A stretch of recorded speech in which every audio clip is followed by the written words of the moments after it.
I got an old blue car and it looks pretty good.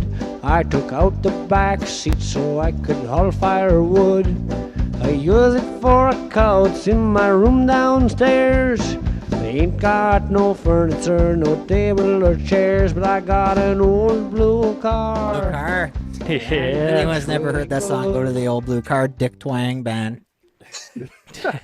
Looks pretty good. Yeah, she looked pretty good. Speaking of the old blue car, ever since we got back from Mexico, I've been rallying the old blue car. So the taxi drivers down there are nuts, just like rallying. So my little backstory on the old blue car: she's an '05 Mazda 3. Wiring harness is cooked in it, so I have no radio, the horn don't work, power locks don't work. So I'm just like, I got my headphones in, I'm just rallying, and then like anytime someone cuts me off, I just like lay on the horn, but the horn don't work. So I just like, it just sounds like I'm just rallying, just laying down some heat. You got to get a train horn in that thing. No, it'd be nice to have a horn at all. eBay train horn. I think you should just hit people. Got no Just horn. mow them down. have No warning. She's got dents all over. She's rusting apart. No one would know it's me. Just hit them. Like you got to wrap the front end in something and just give them a little like. There's no point in wrapping the front end of that car. When I was younger, when I first started driving, like I'm not gonna lie, I'm a guy that's got a bit of a temper, and I just thought it would be brilliant if we all had like rubber bumpers. And we could just hit each other. Just like, bumper cars. Like real world bumper cars. If somebody pisses you off, just It's possible. Some serious Very liability ugly, but issues it's there, possible. It's like the guys we with could do the it. fully rock armored trucks, just Yeah. no scratches on Well, it. that's why I thought about doing to the old blue car. I'll put it, just do a full rock guard on it. But There's an idea. I think it's too rusted. There's no point. When I was actually when I first started driving, I got in a head-on collision in a back alley in Crossfield. Actually, my dad bought this new Honda Civic for me, and I was basically learning standard. And I was drifting around this corner, which was a complete blind corner, and I came around it, grabbed the fucking handbrake, and there was a truck coming the other way, and I pile drove this truck. I haven't told my parents this story, but I remember it was behind my buddy's house, and me and my buddy were in the car. We're like, oh shit. I was like 16. Thankfully, the guy was a good sport. He had a big bumper on his truck. There was no damage. He had one of those, what do they call them?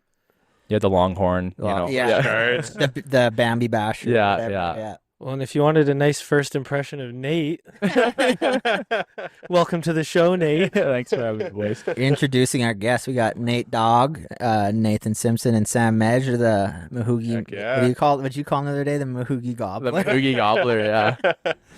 That's a nickname that needs Pull to your. die. Where did that come from? That came from, I think it was from Spencer back in the day. It's No, it's actually Wyatt Ferris. Oh yeah. Out of all people, he just started calling him the Meghji Gobbler for some reason. I thought it was hilarious, and it's just stuck. It's not bad. Yeah, you can use these things on the side to tighten her up. She's probably a little loose. Get her nice you need and to hold your drink. nice and close. yeah. Yeah, pull that bitch up. Yeah. There we go. There's a little bit of slop in the. Well, we got There you go. some kind of Now fancy we're talking. engineering Yeah, going on there you tonight out of Jared, building a double boom mic we got stand last we got a minute. double boomer. Yeah, that's the code. Check. That better? Quick. Okay. Yeah, much Running better. it. That's a bit better, yeah. Quick little bit of welding and. Oh, this guy. Rock and roll. Now we're talking. Yeah, this is a full-on operation down It here. is. We're full. We could almost be professionals at this.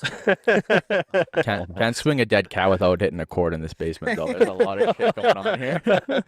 We even don't have get a up. lot of. We have a lot of cables going Yeah. underneath. This is an OCD nightmare with all the cables, but yeah. I don't know. I feel like our old setup was a little easier to work around, but Yeah. This works. This is cozy. Yeah. No, it's nice and I like cozy. it. I Yeah. love it. This sectional's nice and comfy, too. Yeah, it is. This is a Riley and Tam's old coach. Oh, yeah. Ugh. We need like. I don't even want to know what's happening on this couch, but Oh, Oh wow. Let's move it upstairs. yeah. Shut her down. Let's start over. oh man. So how's everybody back on the day-to-day grind? Back grinding. You're Literally. literally grinding these days? No, I do way less grinding. Okay, these good. days, yeah. Good. yeah. What are you doing now? Welding. Still welding. Welder. Yeah, no, I do. I work for Dura now, so I do a wide variety of different things. How was the TIG welding on those frames? You liked it? Yeah, it's good. It's yeah, it's interesting. It's like I was actually something I was going to talk to you about because We need some context first. well, so I was give me Yeah. a fucking minute here. Let me talk already. I guess yeah. So I guess a little bit of backstory. I quit my job. I've been in there for like 12 years. I was lead hand. I literally like knew everything there was to know about that shop. Anything that broke, I knew. And then like going to a new place, it's like, yeah, I have a lot of experience, but it's like, man, like all the little things you second guess yourself on.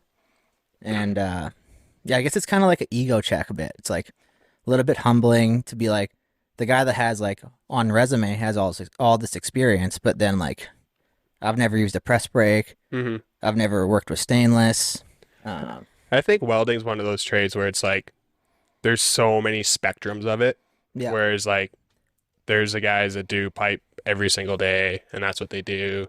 There's TIG weld and there's 30 different things to do inside of welding. So Like the autism spectrum kind of. Yeah, well, it's kind of, yeah. But I was my question for I guess for Sam was like, you've moved around a bit. Like you've gone, I think you were to like 3 different shops, right? I've been at 4 shops now. Yeah. So like, what is it like for you? Like, I know before you left and came back to your last job, you were super comfortable there. What was it like to go somewhere new and kind of be humbled and be like, kind of learn, like kind of rebuild yourself? I think the biggest thing is just to leave your ego at the door. Kind of walk in there as like your first day as an apprentice again, more or less. This was always my mentality. I sort of had the same thing where I went to a shop, did my apprenticeship. I was there for 4.5 years, 5 years, and sort of left. More so into a lead hand sort of role, but yeah, you just basically got to leave your ego at the door. Go in, eyes wide open, ears open, ready to listen, try new things, and don't think that you know everything there is. Yeah, basically. I think the biggest thing you learn from experiences like that is like you get more, you like believe in your ability to adapt and like learn to new situations. Totally. And Absolutely. and this isn't just a question for Sam because I know like we're all like it goes for any industry, and I'm sure a lot of people listening are like blue collar people that it applies to too. But yeah, I just find it interesting to like, man, it's scary to quit a job that you're comfortable at and then go into some place. Yeah, it's I mean, I guess it's kind of maybe jumping ahead in the story here, but I mean, at the shop that I was at doing the exhaust and whatnot, I had a quick brief moment where I left there for a new opportunity, thinking that this was something that I wanted more. It was a different industry, but it was still welding. But I guess the long story short is the grass isn't always greener on the other side. There's the shop that I went from basically welding exhausts and whatnot and supercars to doing sanitary welding, which is more real world type of work and a lot more corners. I don't want to say corners cut, but just different operation. Different. It's more about productivity. Yeah, and just getting stuff done. Speed is huge. How fast you can get things done, whatnot. Whereas what I do now is quality is everything. Take your time, make it look as good as you can, no matter what, more or less. But yeah, I guess long-winded. I don't know where I'm going with this. That's but- okay. Well, Yeah, like Sam's kind of a guy who takes a lot of pride in his work and Yeah. kind of where he's at at his current shop. It definitely speaks to his personality a little more than the other areas for sure. yeah, I Totally. think like even for me, it's like this new shop. Everything is like a lot. The detail is a lot higher. Like the quality, you want higher quality. You value quality of work over production. Totally.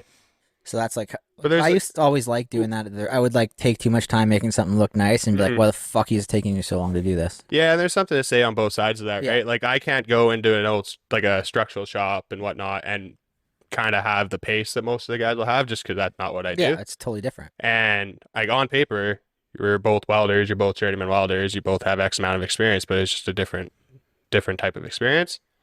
So So has it been like exciting for you to like start over at that new gig, learning new things? Has that kind of lit the fire under you to Yeah, 100% has, because it's like there's like like even the first day I walked in there, I'm like, man, there is so much. Like there's so much I don't know about working here and all the procedures and working with stainless, working with sheet metal, building sinks, countertops, all the stuff I've never done. Like I've built like major warehouses before, like big structures. So I'm just excited to be able to like learn to work with, like we work with brass, stainless, aluminum, all kinds of stuff.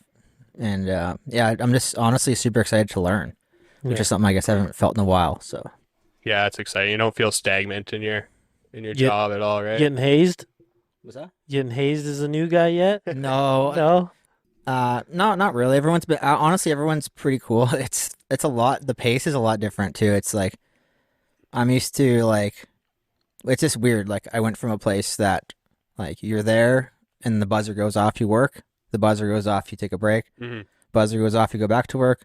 Buzzer goes off, and you buzzer goes off, you leave for work. Yeah. And now it's like Friday, end of the day. I'm like, what the fuck happened to everybody? Like asked one of the bosses, and he's like, well, they take off. They like to go down to the mug shots and Yeah. I don't know. I think man, there's this is something weird to be me. said about just the environment of the shop when it's almost like that, right? Like our shop's a lot of the same way, where it's like, you try to be there between a certain time to have everyone there to get productivity done. But I think we're almost more productive if you're not stuck on stringent buzzer timelines, Yeah. Mhm. because then you take more pride almost in your work and you're held accountable. hmm And it's pretty easy to weed out the crap after that if Yeah. people aren't getting their work done. Yeah, exactly. And then another, oh fuck, what the happened?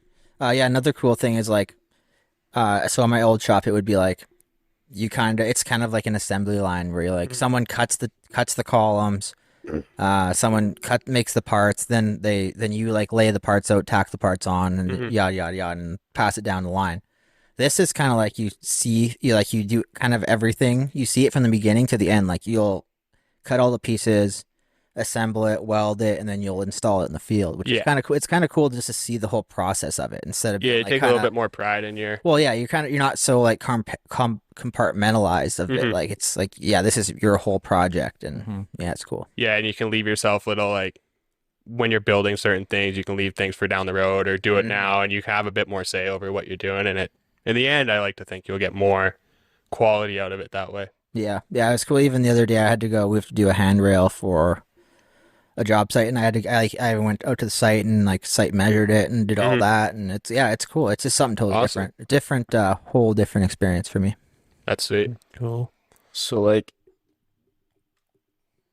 Sam, you've been a journeyman welder for quite some time now, and I've seen you dive into quite a few projects in that field. And like, would you say that your work is a creative outlet for you? That it's almost like you're an artist? And I'm glad you said that. Yeah, because the way that I explain our work is, it's a product at the end of the day. But when you're teaching somebody, and we've had a couple of new people, and it's a bit of a hard thing to do, because when we build an exhaust, we build it for the same car a couple of times, but every single time you build it, it's different. Whether the pieces went together slightly different, the color's slightly different, you took a different approach to it, you had a different mindset when you're building it. And I think it is a great expression, and that's why I think I enjoy being able to build such cool stuff. It's a good way to sort of show just, it's just art. Yeah, I make art. On cars. artist. The Albertan Picasso. Yeah. Change your Instagram handle, right? Yeah. What kind of vehicle is your favorite exhaust to make, though? Are you doing trucks? You like the tuners? You like? So we specialize in exotics at the shop that I work in. So we work on mainly McLarens. We do a lot of McLaren work for McLarens for 720s, 765s, etc. We do a lot of BMW work for tuners, and we've done a few drag cars, a couple muscle cars. We'll work on pretty much anything. Basically, if the customer wants quality and something that is gonna last and look good, we'll work on it. But yeah, we've done some cool builds. I've personally worked on a Senna, which is kind of my coolest thing I've ever worked on, multi-million-dollar car or whatnot. Yeah, specialize on the exotics and Ferraris and. Do you ever get like really stressed working on a vehicle like that? Oh yeah, So all the time, all the time. This car is worth like twice as much. As Yeah, we we try not to bring the cars into the shop. We try to just have the guys at the dealerships will take the exhaust off of the car and send the exhaust to us. So you just basically copy it. Yeah, we'll build a jig, capture the ends of it and all of the tight spots, and then we'll build within the parameters of that. Yeah. That's my favorite thing to do, building the jig and doing first builds. Yeah, you have to think a lot about that, right? Oh yeah, you got to be very careful with like where you're gonna go, get the best flow, make things like productive, actually be able to do what you're hoping for. Yeah, first builds are always the best. So that's kind of cool though, because you're kind of like engineering away. Because you don't have like some engineers in the office telling you where you need to have the back pressure and all. No, exactly. The that was my question, is like how performance based is the. Quite a bit. Yeah, you'd be shocked even with these like really crazy exotic cars. There is a lot left on the table as far as performance goes in the exhaust, and I mean, maybe I'm not supposed to say that, but there is, because they got to deal with all the restrictions and emissions and all the government bullshit. So they come in, they're very, very restricted. So basically anytime you can take all the cats out of the muffling, you're going to get quite a bit of power out of them. Are you guys a CWB shop? No. So none at all. No, so we don't have any of the like certifications or anything like that officially, because I mean, you don't need it to work. Yeah, the only reason I asked that is I think I saw your boss was on a CWB podcast of some kind, and I'm like, what? Yeah, he's done a few. I think that's just the CWB has a podcast. I think they just interview welders. Cool, so yeah, you should get Jared's old blue car up next. Let's put an exhaust on the old blue car. That would be awesome. We could make that old thing blue purr. car probably needs an exhaust. Like that thing's dragging on the ground. Yeah, probably. Man, she runs good. What are you guys talking about? She runs pretty good, eh? A lot better since it fell off right at the headers. Yeah, we got all the flow now out of that thing. That thing will do $160. What are you guys talking about? I feel like we should have done this at the beginning, but for maybe the folks that don't know you guys, can you like size yourself up? Nate, you want to go? Nate Dog. Yeah. Size myself up. He's missing Who's a Nate Dog? What's your story? He's missing a tooth. That's all you need to know. So I'm Nathan Robert Simpson. Nathan Robert.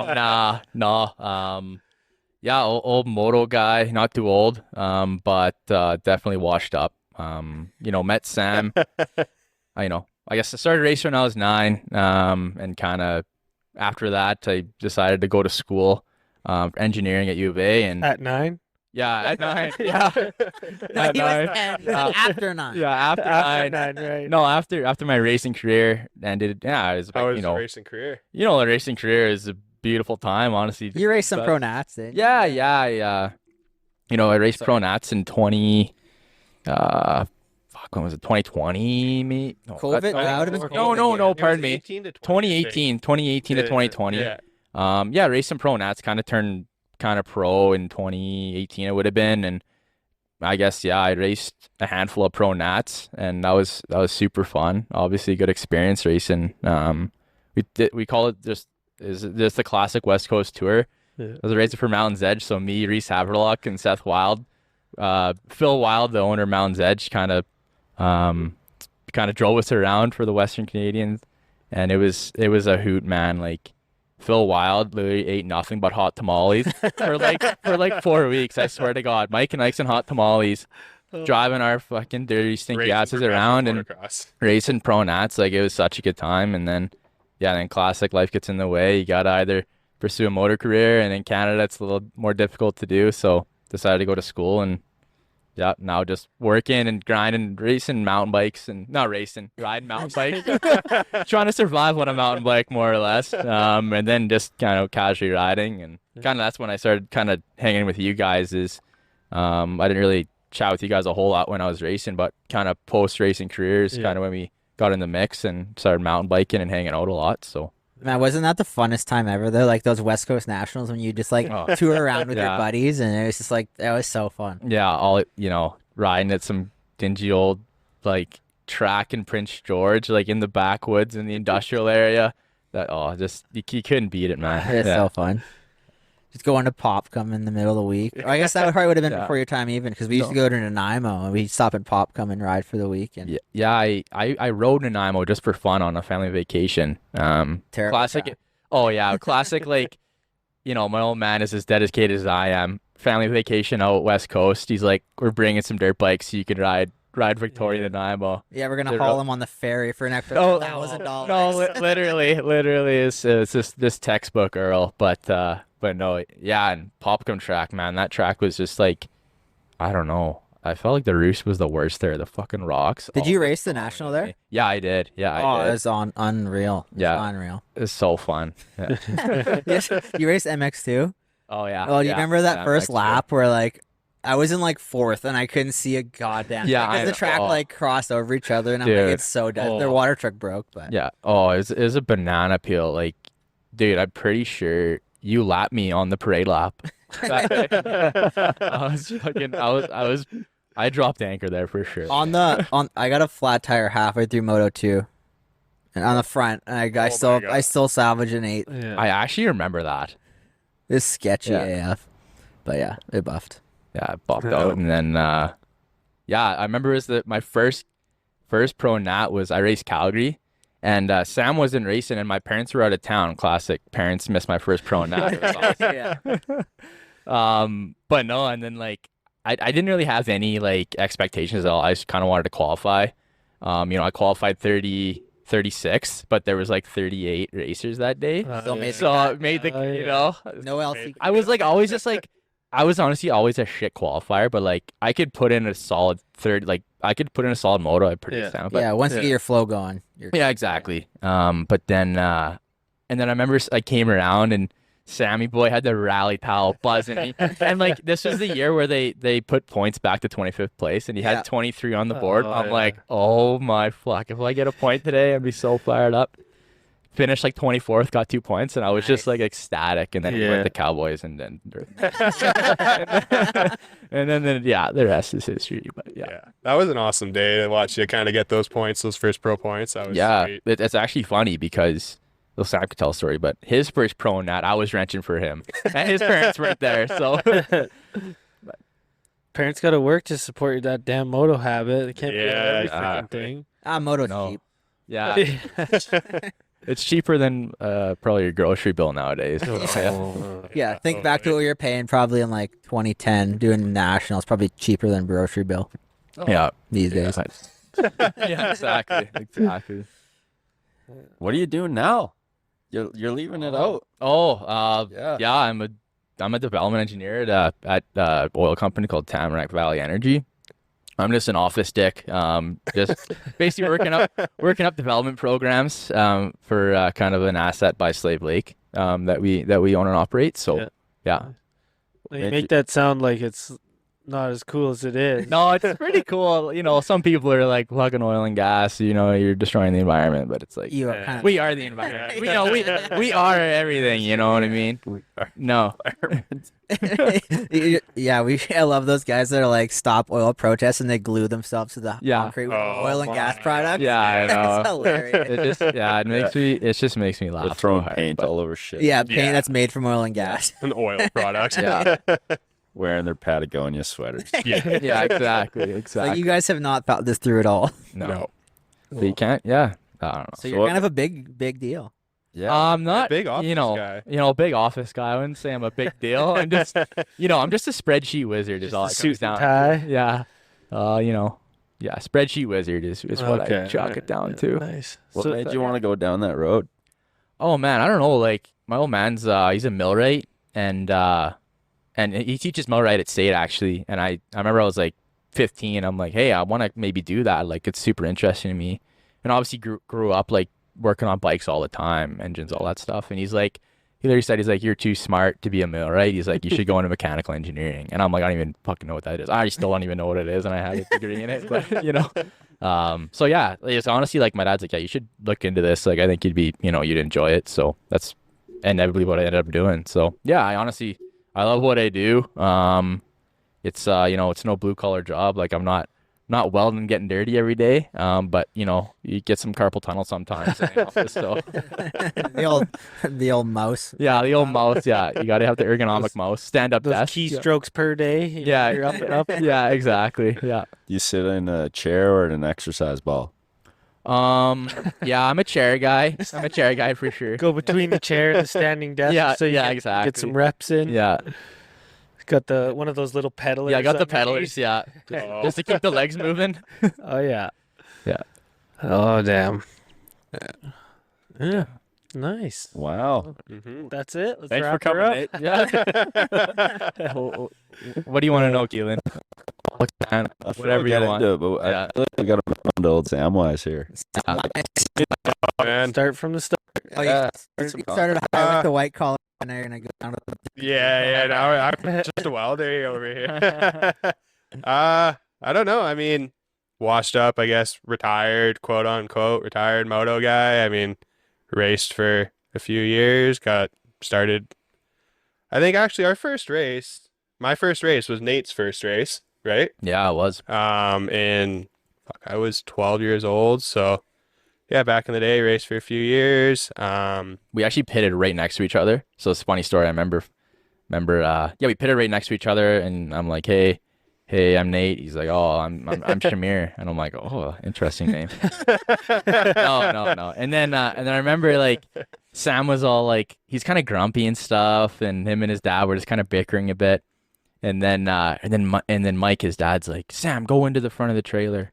And he had like this brand new, you remember those like the center stands that you push down with your foot, like the little and it was a brand new like red one that matched his I thought his it was 150. the coolest thing. And Sam was like so fired up, and I'm like, who is this fucking nerd, dude? Yeah, that was a fun day. That was first race. And then raced for a few years. Where was it? Super Saturdays. Really? What Super track? Sa- What? It was It a was main main track. Main Yeah. track. Yeah. Really? Were Yeah. you guys racing each other? Yeah. Well, so no, because I remember we asked the lady up front. I know who it is. I'm not going to drop names, but my dad's like, hey, this guy's on a 85, and what other class can he race? She's like, he can only race 85. And then we're like watching the motos, and there's like a super mini class, and dad's like, there's a bunch of 85s on the line, right? And my dad was like, he was so fired up, and I'm like, it's okay, Dad. Like, Was your dad into moto before you, or were you the first one riding bikes in your family? Oh no, my dad loves bikes like Okay. more than anything. He didn't race moto. He's an ice racer actually. So he welded up his own sidecar and like had my uncle on it. Like, yeah, he's pretty hardcore. Dude, He rides bikes more than I do now, Yeah. to be honest. But Sidecars are sketchy AF, man. I don't know how those guys do that. dude, Oh, you see him like they're like racing moto in sidecar, like hucking 100-foot Yeah. tables. Dude, I'm that like, kid is how do you? Crazy. Hitting like rutted faces and just like Oh my god. I wouldn't even jump a quad off that, and you guys are jumping side. Yeah, We should start a Bent Methods sidecar team. Oh yeah. me and Sam got to be on separate teams because we need a weld. Yeah. We can't be together. we should bring it to the AMSA races. So, That'd be good. where were we at there? You Yeah, said, you just rudely interrupted. The juices are flowing, man. I'll forget it if I don't say it. That coffee. Yeah, as I was saying here, race dirt bikes. I didn't really, I guess, looking back, a bit of a subpar moto career. I mean, I did one pro national as an intermediate, got my pro points, got a pro card. Never actually raced as a pro, which looking back was something I wish I would have done. But yeah, life kind of moves on. Did a couple cool things. Went to Loretta's in 2015, which was really fun. Got to do that whole thing as an amateur. And then, yeah, kind of faded out in 2017, 2018 or whatnot. Got a real job, started working full time, and then now kind of transitioned into racing mountain bikes, riding mountain bikes, racing mountain bikes, welding full time. Yeah, just kind of growing up in age and moving on. what class did you race down in Loretta's? I actually raced the two-stroke class, Oh, yeah. which was actually a crazy. Is that schoolboy? No, it was strictly two strokes, and it's like it's a sportsman class, so it's B riders and C riders. And I went down there as an intermediate, so technically I was a B rider. But the year I went down there, Justin Cooper was in my class, and it was crazy. He went 1-1-1 and I got absolutely whacked. But every time I watch on TV, I see Justin on the TV. I was like, oh, I mean, I raced that guy. That's cool though, isn't it? Because yeah, I've done live race with like Bogle and those guys. Like it's cool to look back and be like, yeah, even though like they blew my doors off, it's cool to like line up on the same line. Yeah, looking back, that's definitely like probably my highlight. Like racing Loretta's. Was the ranch as fun as people say? Was it like quite a culture shock? It's a spectacle, to be honest. Yeah, it's the sheer absurdity of the amount of people down there at that race is just something I was not ready for. Like the amount of commitment out of parents for their 50 kids and stuff. You think you see kids in like West Can that are intense? It's nothing until you go down there. Yeah. And then like just seeing there's all the factory teams are down there and whatnot. There's like golf cart races and people jumping off 80-foot trees into the creek down there. It's a family vacation with a dirt bike race kind of going on at the same time. It's pretty wild to see.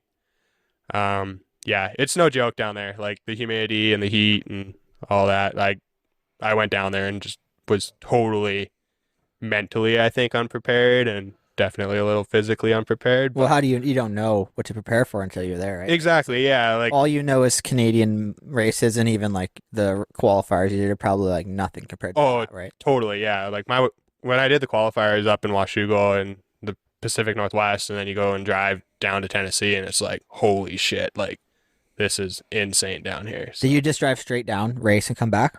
No. When we did it, we ended up making it like a month-long sort of family vacation. We took a week to drive down, kind of had a few days to acclimatize. Yeah, if you're gonna go that far, you might as well. Yeah, that was sort of our thing. We were like, if we're gonna spend all this money and all this time, we might as well enjoy it a little bit.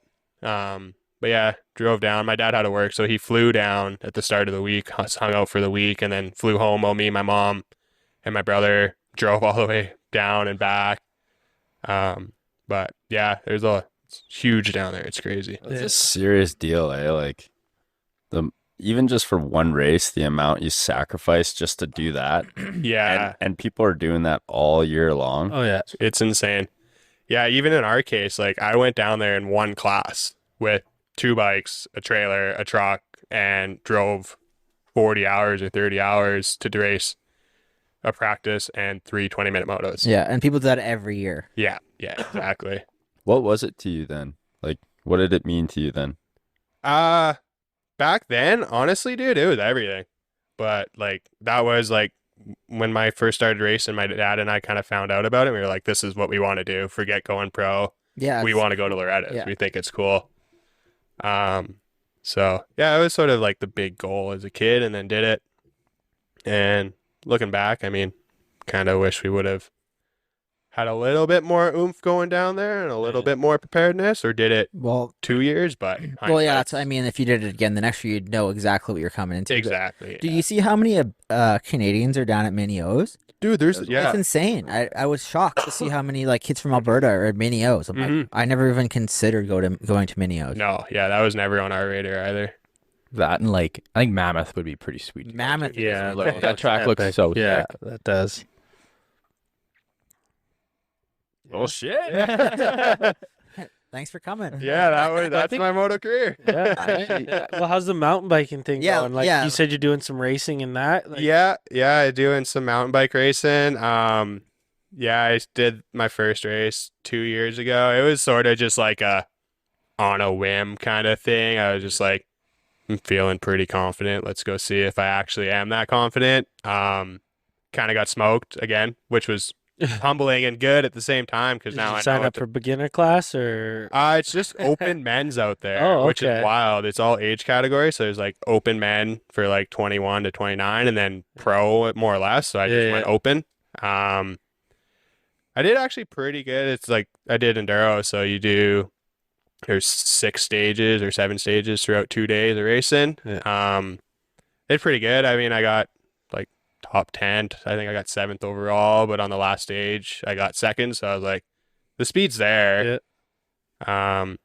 But yeah, that's cool. I just sort of something to fill the void after racing dirt bikes, something to kind of stay fit and still be competitive at and keep yourself busy. So I kind of know nothing about like enduro racing. So is that when you have like you do a segment or whatever, and then you have a certain amount of time to climb up to your next segment? Is that enduro? No. So the way it works is, there's X amount of stages throughout 1 or 2 days, whatever it is for that race. And you kind of have, it's like the climb up isn't timed. You can take as much time as you want to get up there, but I enjoy it because you got to actually physically pedal up to the top of the stage, and it can be a pretty big grind quite a few times. And then, you race down. So you're timed for your section, for the segment or the stage. And then at the end of the day or end of the weekend, they'll take your collective score of time, and then that's how they'll place you. Mm-hmm. So a little bit different than moto. It's enjoyable. You race the clock, you race by yourself, and it's just a whole day of just, you ride with your buddies pretty much the entire time. Had some gnarly wrecks already doing that, or? No, I stayed pretty careful. I think just with age, I take a lot less risks now. Well, I was thinking even earlier, I was like, man, imagine if we were as stupid as we are on mountain bikes as we were on dirt bikes. Oh, yeah, totally. There's quite a few times where I look at things and I'm just like, if I was 17, I might have hit that. No way I'm doing this now. I kind of wish like that I rode mountain bikes when I raced too. Yeah, like just me like too. the training aspect is like, moto, you're in the line of fire 100% of the time when you're pounding motos at the track. But when you're riding MTBs, it's like, a third of the time when you're going down type deal, right?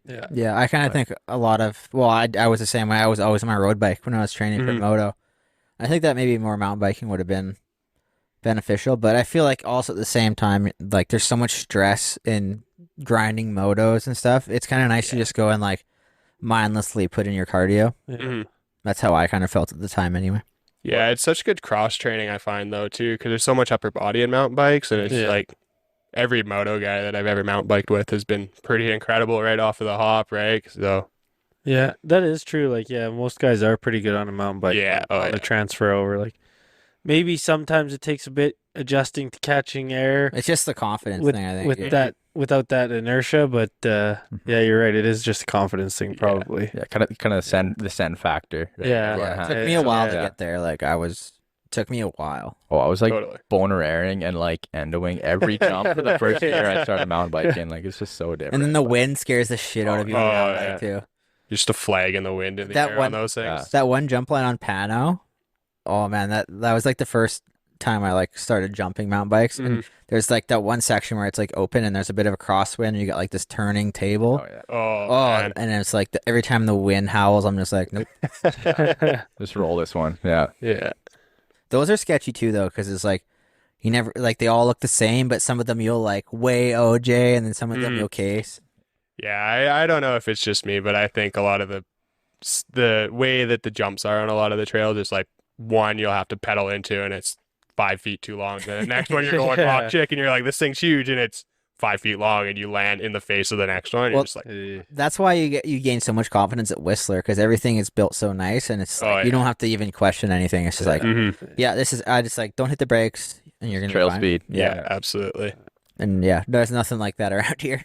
No, it is pretty cool though. We do have quite a few trails out this way that are pretty gnarly. Like you can get into some pretty crazy shit out here, and then it's more all like technical sort of just natural raw trails. Not a lot of flow trails going on, but it's the flow trails that are out here good for sure, but there's definitely some questionable size jumps out there.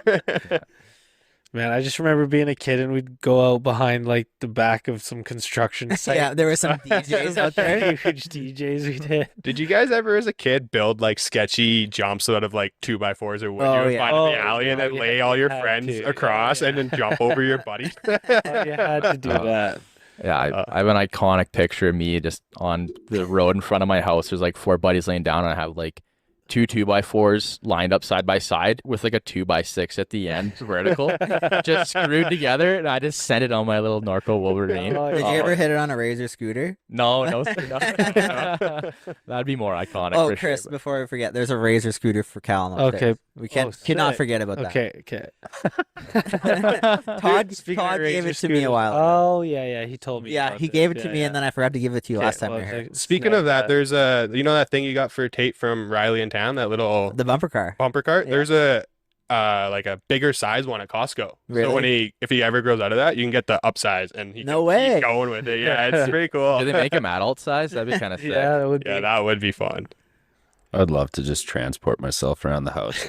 I don't even have to get up. It's like, go, Just build a ramp up the stairs. just go to the living room, watch So we got TV. Todd for. He'll whip up a lazy boy couch for you in no time. Yeah. Remember, do you guys probably don't. This is before your guys' time. Keelan probably remembers this, and Chris for sure. But remember what was that lazy boy razor scooter thing we had at Millennium? It was like a mini lazy boy.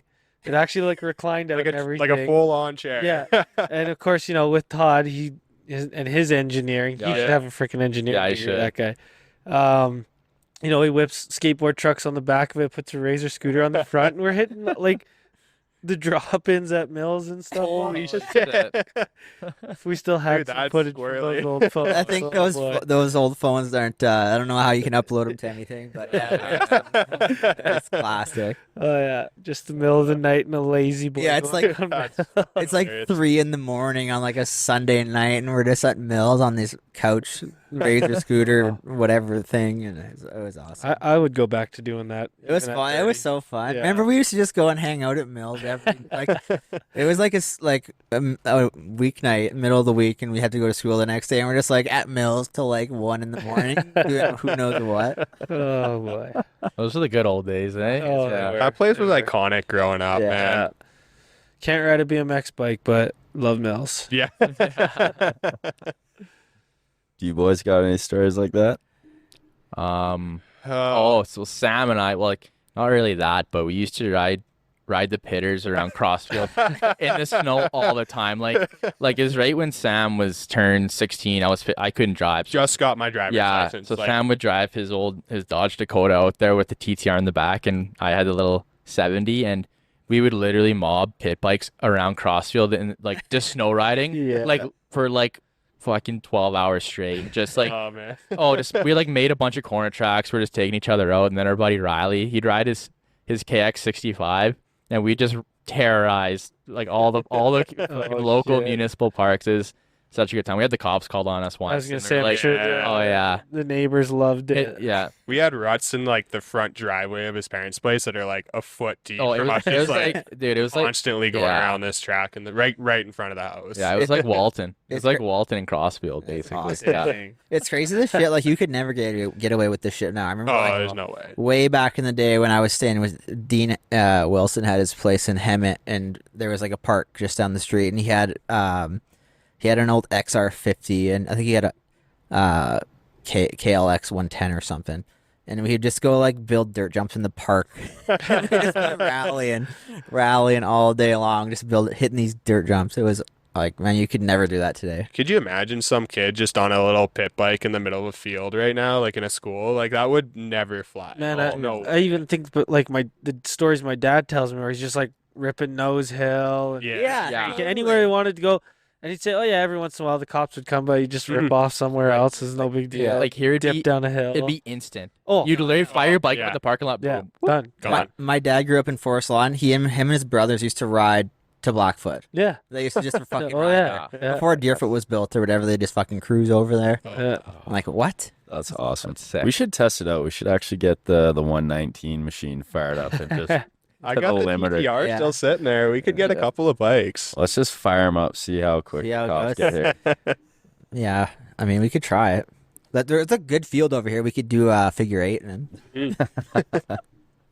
I guess the track was open today. I think it's Oh, really? Yeah, I think No, it's open no for a while. studs or Pretty what? wild. No studs, yeah. Wow. No, it's actually crazy. It's almost December, and it's Yeah. Yeah, I know. That's what is insane. it called? El Nino or whatever. I think today El this year's an Nino. El Nino. Yeah. Oh, you know.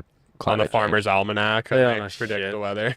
I think they were talking about like a really wet winter, but now it's supposed to be dry. Yeah, they say they have. Honestly, they have no fucking idea. Yeah. Yeah, they- Every year they say it's a El Nino, Yeah. this, that. Yeah. Have you ever looked at the Coldest ever. look at the 14-day forecast? Look at 14 days out and make a note of it, and then see how far they fucked that up in 14 days. Yeah, it's crazy this year. Like it's like I went mountain biking on Saturday and had no studs and was literally like there's snow on the trails, but Really? we were able to have decent enough grip to send it. So. Yeah, you texted me about going to Moose. How was it? Was it like decent condition? Dude, yeah, it was actually crazy. Like there was definitely snow on the trails, but like it was oddly grippy. I mean, we had 15 pounds in our tires, so that totally helped. But yeah, it wasn't quite icy yet, so it wasn't super dangerous or anything like that. But yeah, we were still able to hit all of the jumps and whatnot. There's, I don't know if you guys know on Billy Dog, there's that skinny where right before the actual skinny where it splits into two, there's the one wood feature with the little gap on it. Yeah. Jump it. Yeah. Like out of the right-hander?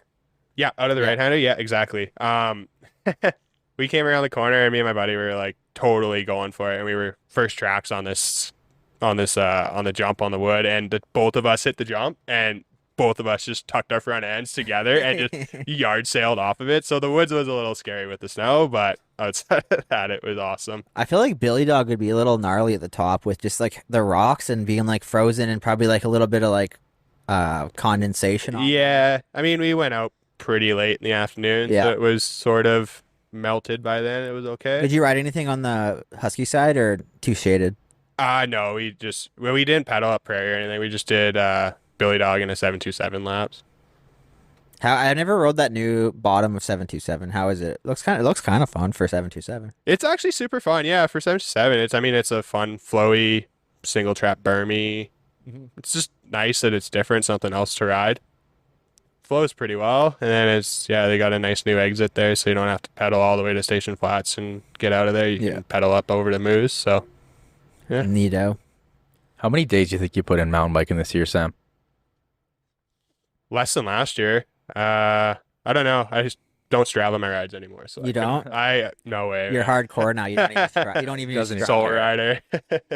No, I'd forget once and then it's over forever. Yeah, then it's like your total's all fucked up. Yeah, exactly. It's like fantasy supercross. You miss one weekend. Yeah, you're like, oh, it's over now. It's over. Yeah. I'm gonna hold on. Let me pull up my Strava here. Do you got yours on? How many rides have you got this year? That's what I'm pulling up. Whoa. Is that just the headphone? I think it's just the headphones. Yeah, it's just this. Hold on. Got to keep talking, otherwise I won't be able to. Is it? It's still working? Oh, there we go. We're back. We're back. There we go. You're all back? Oh, hello? fuck. Hello? I don't hear nothing. They make. Hello. You don't hear it? I think everyone else is good. Uh-oh. All right, we're rolling. There we are. Sorry, boys. We're back. I think they make you pay for Strava Premium now to track your rides. Yeah. I had like 44 rides. Oh, that's pretty good. Yeah, I had a loose kind of goal at the beginning of the year. I was like, I want to pedal 100,000 meters because I saw one guy do it the year before.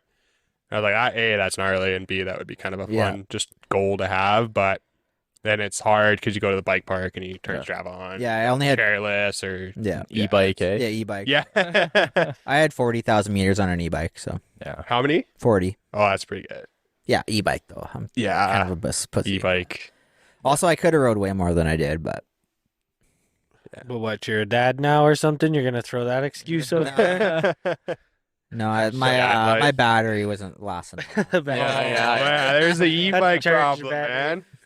The old acoustics, the battery never dies on those things. I do feel like I'm becoming a pussy though now that I have an e-bike. Yeah, I definitely now having rode an e-bike a handful of times, it's definitely harder to pedal. Like to get the motivation after having the assist, it's a lot harder. So I try to monitor how much I ride that thing. Well, it's just gonna be so much funner to just rip that much faster through. It totally is, yeah. You know what's actually super fun is ripping an e-bike through the flat Fish Creek trails. You can it's like riding a motorbike. Dude, totally. Sure, riding. Totally. It's like riding an like one of those Suron bikes through the trails. It's insane. Yeah. E-bikes are a cool thing, but I mean, I'm biased. I mean, I have one. I've rode them. I think they're awesome, but at the same time, it's like, I don't know. Nothing beats a regular old acoustic mountain bike, right? I don't know. I honestly, I do love the e-bike on I took mine to Whistler. I also wrecked 2 wheels, but it's so fun. It feels like a motorbike almost because you have so much more weight down low. Yeah, absolutely. I mean, outside of the cost, it would just be great to have both, would it not? Well, yeah, exactly. Yeah, absolutely. Well, that's why I ditched because I paid $9,000 for my e-bike, and you're gonna pay $9,000 for an acoustic bike. Might as well just have the e-bike. Yeah. Yeah, absolutely. Yeah, if you're gonna spend that money, it's where you Why not? put it, right? Yeah. Or just I'll sell my dirt bike and just get a fucking acoustic bike. Yeah. Maybe I'll get a You'll fat probably bike. put more hours on it in a year, you think? I put 0 hours on a dirt bike this year. So 0.0 enough. hours. I didn't touch it. You still have a bike, right? I have a bike, yeah. Chris, do you still have one? I still have a bike, Yeah. yeah, if you want to call it that. Is it not together? Oh, 06? Oh, it runs. Oh, yeah, I yeah. rode it. We rode twice this year. Okay, She's that's good. nice. She's old. She's good. Yeah. I mean, it's more bike than I can handle. So. Yeah. I'm just kind of at the point where I'm like, I don't know if I'm ready to not have a dirt bike because I don't know. It's like You're not it's my sure. it's kind of like my still in a way my identity. Like And that itch will come. Yeah. well, that's what It'll call you out there in some way, so you might as well be prepared. I feel like for I it. gotta wait 5 years till I'm like super out of shape, so I can't even like think about going fast. I can't even think about it. Yeah. You're waiting until you go full pussy. Full pussy, like full. I need to go like full vet, full vet guy. Well, you said now that you're an e-biker, you feel like a bit of a puss. Yeah, well, I didn't work this summer too, and that I'm a e-bike guy that didn't have a job for 4 months, so like that is like the He's getting biggest. soft. That is like the definition of a pussy. You look it up in the dictionary. Yeah. So, were you, or do you feel? No, I definitely like. You know, You get like lazy a little bit, right? You just like you have too much time on your hands. You're like, oh, I can just go for an e-bike and I can put her in boost, and it's like you just. It is hard. You get that boost bug, and it's hard to like not like to take it out of boost, right? Like once Well, you it's get just- that kind of bite, it's It's just like you get so like in the grind of going to work every day and then like grind, like you get so in the habit of grinding and like feeling good about that, and then it's like you kind of like don't have that anymore. yeah.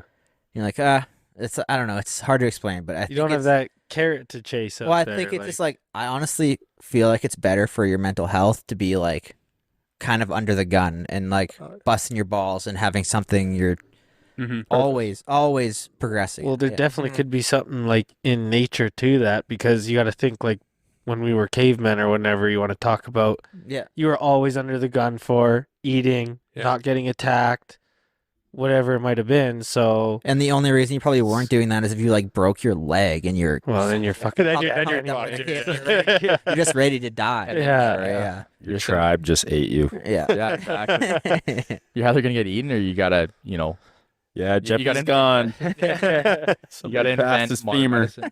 Yeah, there's something to say about the chase to keep you motivated, whether it's like anything, a project going on, because it's like once it's done and you have a goal or you achieve it or your project and you finish it, it's like, then what? Then what do you do, right? You kind of always need to have something to chase for and keep going. And Yeah. Yeah. And I feel like always there's push yourself. there's definitely like a balance to it too, because it's like if you over like you over exhaust yourself into one project, by the end of it, like I always felt like that when I was racing. It was like I was working all the time, flying back and forth to races.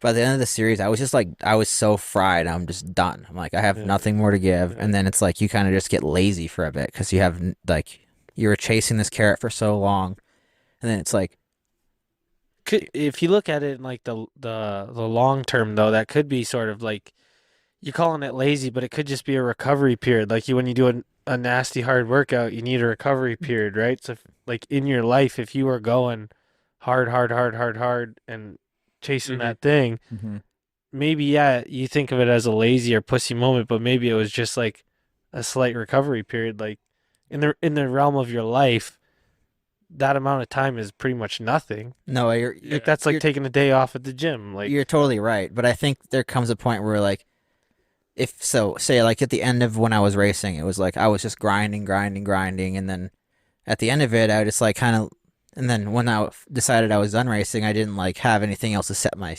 sights on. So I was like, I got into this lazy period, and it's like almost like you get comfortable in that lazy period.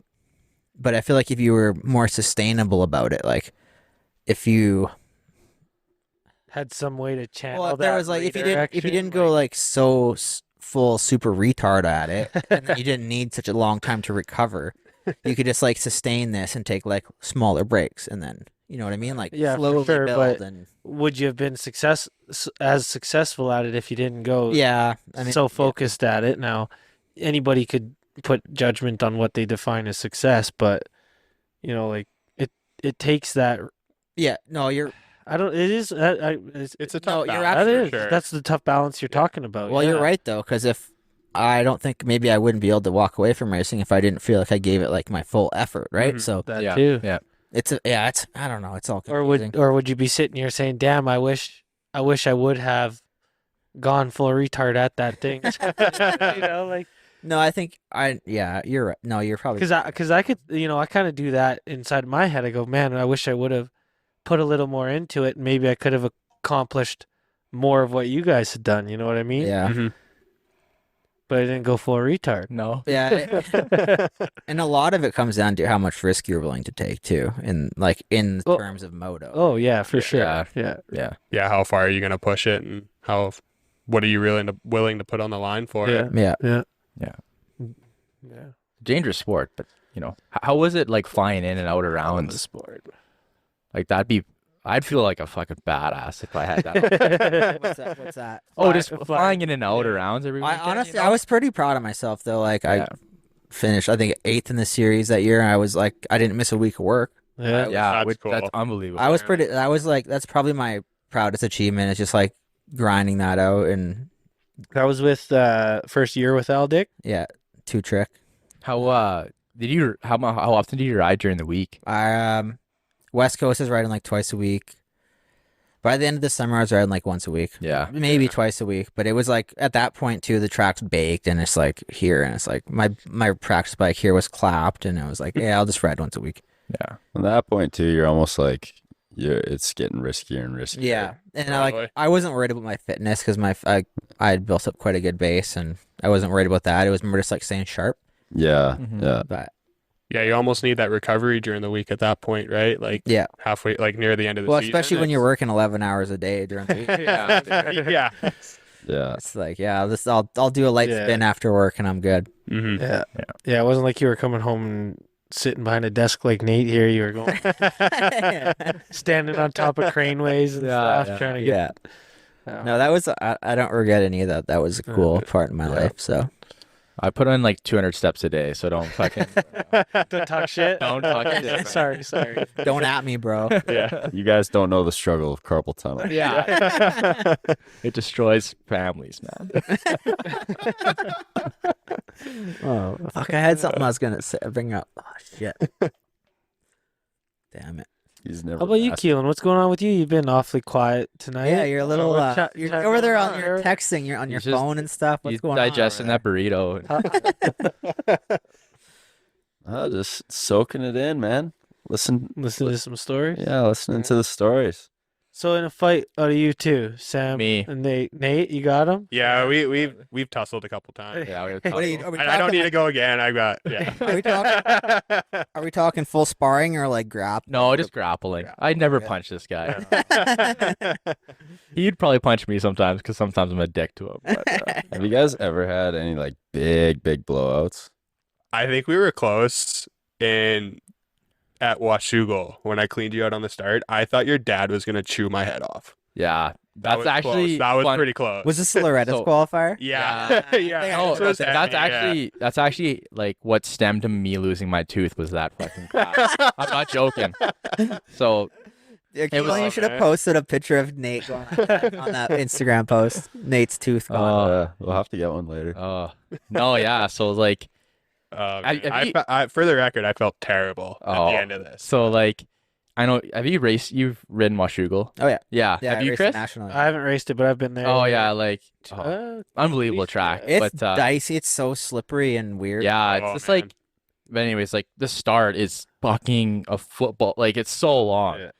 and so it's like wide open, and Did you guys do the pro start or the? it was pro start. Yeah, There's another start like yeah, like down way in the side. back, but no, it was the pro start. So you're like, yeah, you're wide open in that corner. And I remember I was beside Sam. He got a little jump on me, and then like literally, the guy left to him kind of was squeezing off Sam's line, and he like in a split second, like 3/4 down the straight, he fucking cleans out my front end, and I just pile drove the ground.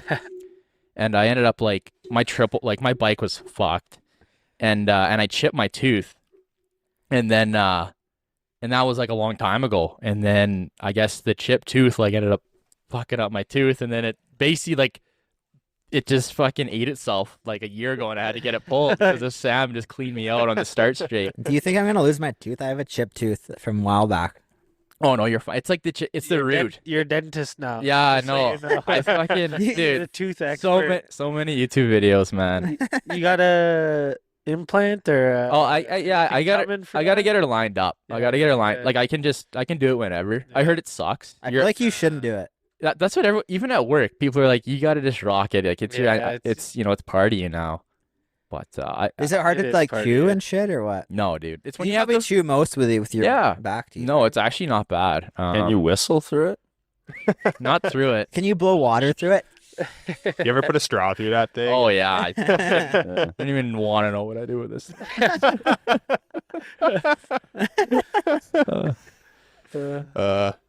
But yeah, I guess that was probably our closest point to a blow up. Was Yeah. like I've never gotten his face. I was just very, very frustrated. there was some obviously. tension for sure. Yeah. And like Passive aggressive tension. Yeah, exactly. Well, exactly. when you got two alpha dogs going at Yeah, it. exactly.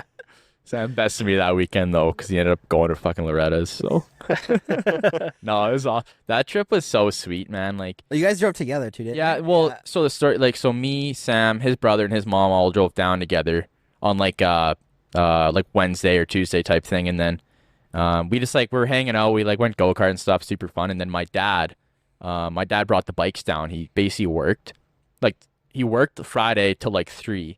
And then he just drove the truck and the bikes and parked at the gate of Washougal. Got there at like golly hours, like literally 4 a.m. Slept for like 3 hours. We met him for riders meeting. He had the bikes dialed in. Like that guy's an animal. I don't know how that's why he comes back to the commitment. But Yeah. yeah, it's super fun. Yeah, that place is sweet. I was just like, Just the track kind of sucks, honestly, to race, but it's like it's the just layout's so cool. beautiful Yeah. over there too, Yeah. right? Have you guys ever seen there's a track, like a grass track behind the house, like Mike Bell and Ryan Huffman's house back there? Yeah. There's like a full on It's like a grass track yeah. back there that's it's gnarly. It's so like, gnarly. gnarly. Yeah. It's like yeah, like we were doing stand-up motos because we went in this Tommy Week I guess like dirt bike school over Yeah, there, yeah. like moto school. And yeah, he's like made us do stand-up motos in this track, and I was like dying. Like I did a lap, and I'm like, my arms are gonna fall off my body here. But no, it's pretty cool. It's such a cool spot. Like just the forest and everything, and like the fishing is so sweet, and like Yeah. just the whole West Yeah. Coast is so cool. It's cool. You can like go down to the river after the motos too, and Oh, just yeah. chill. Tommy Week, what happened? What is he doing these days? He was always a shredder at Washougal. Dude. Yeah, Yeah. he got the fastest lap there the one year, and then that's kind of the last I ever saw of him. He was I like, think the last time he raced, wasn't he on a 2-stroke? Mm, I have no idea. I thought he was yeah, on a 2-stroke. Yeah. you might be right. I might be. Yeah. So there was Tommy Week, and then there's Justin Week, not related. You remember Justin Weeks?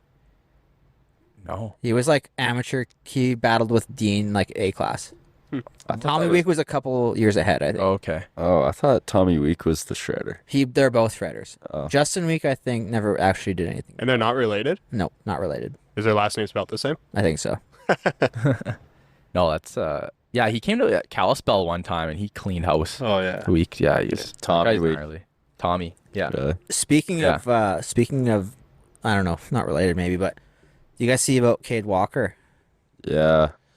I saw something. I don't. What's the? Do you have? So, Cade Walker, me and Keylan raced with him back in like 2012. He was, and then he went to Europe, raced in Europe a bunch. Then he was like, then he went into this like not GNCC, like Works Racing. Mm-hmm. Went and did the Baja.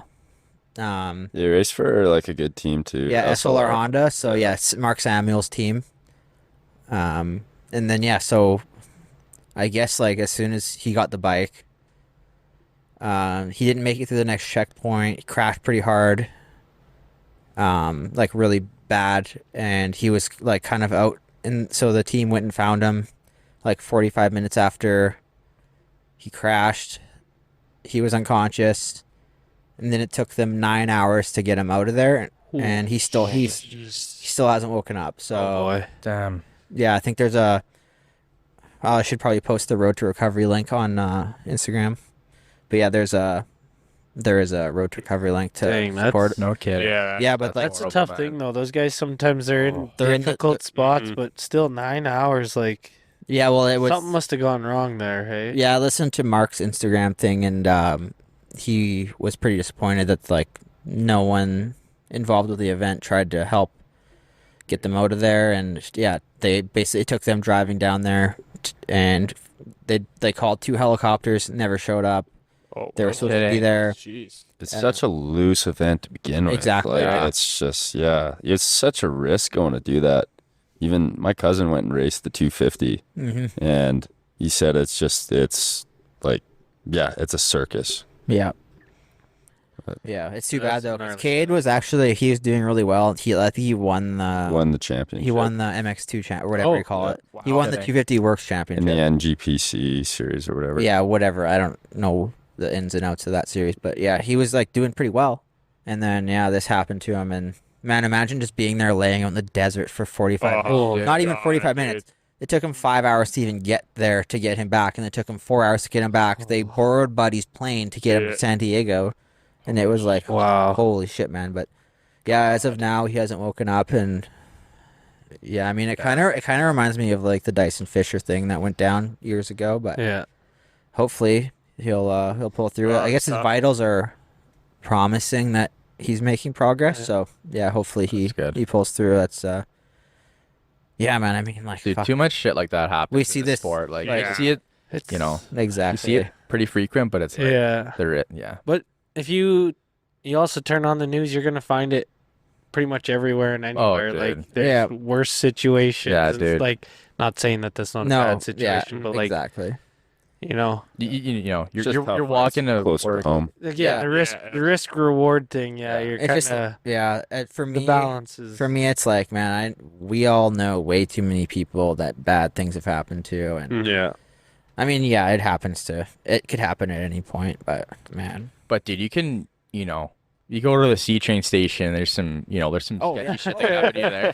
yeah, You'll Like, see a would you- few unconscious yeah. people. Well, dude, yeah, like there's some sketchy people ripping around, and like oh yeah, that's why you got to do the fun shit. That- Like, that is Yeah, you the gotta argument, enjoy it while right? you can. yeah, you right? avoid everything that you can look at it two ways. You like avoid everything that is dangerous, and then all of a sudden you're just like driving down through an intersection and someone runs a red light and fucking T-bones you. Yeah. And then Yeah. it's like, it's you can never live your life that way, Yeah.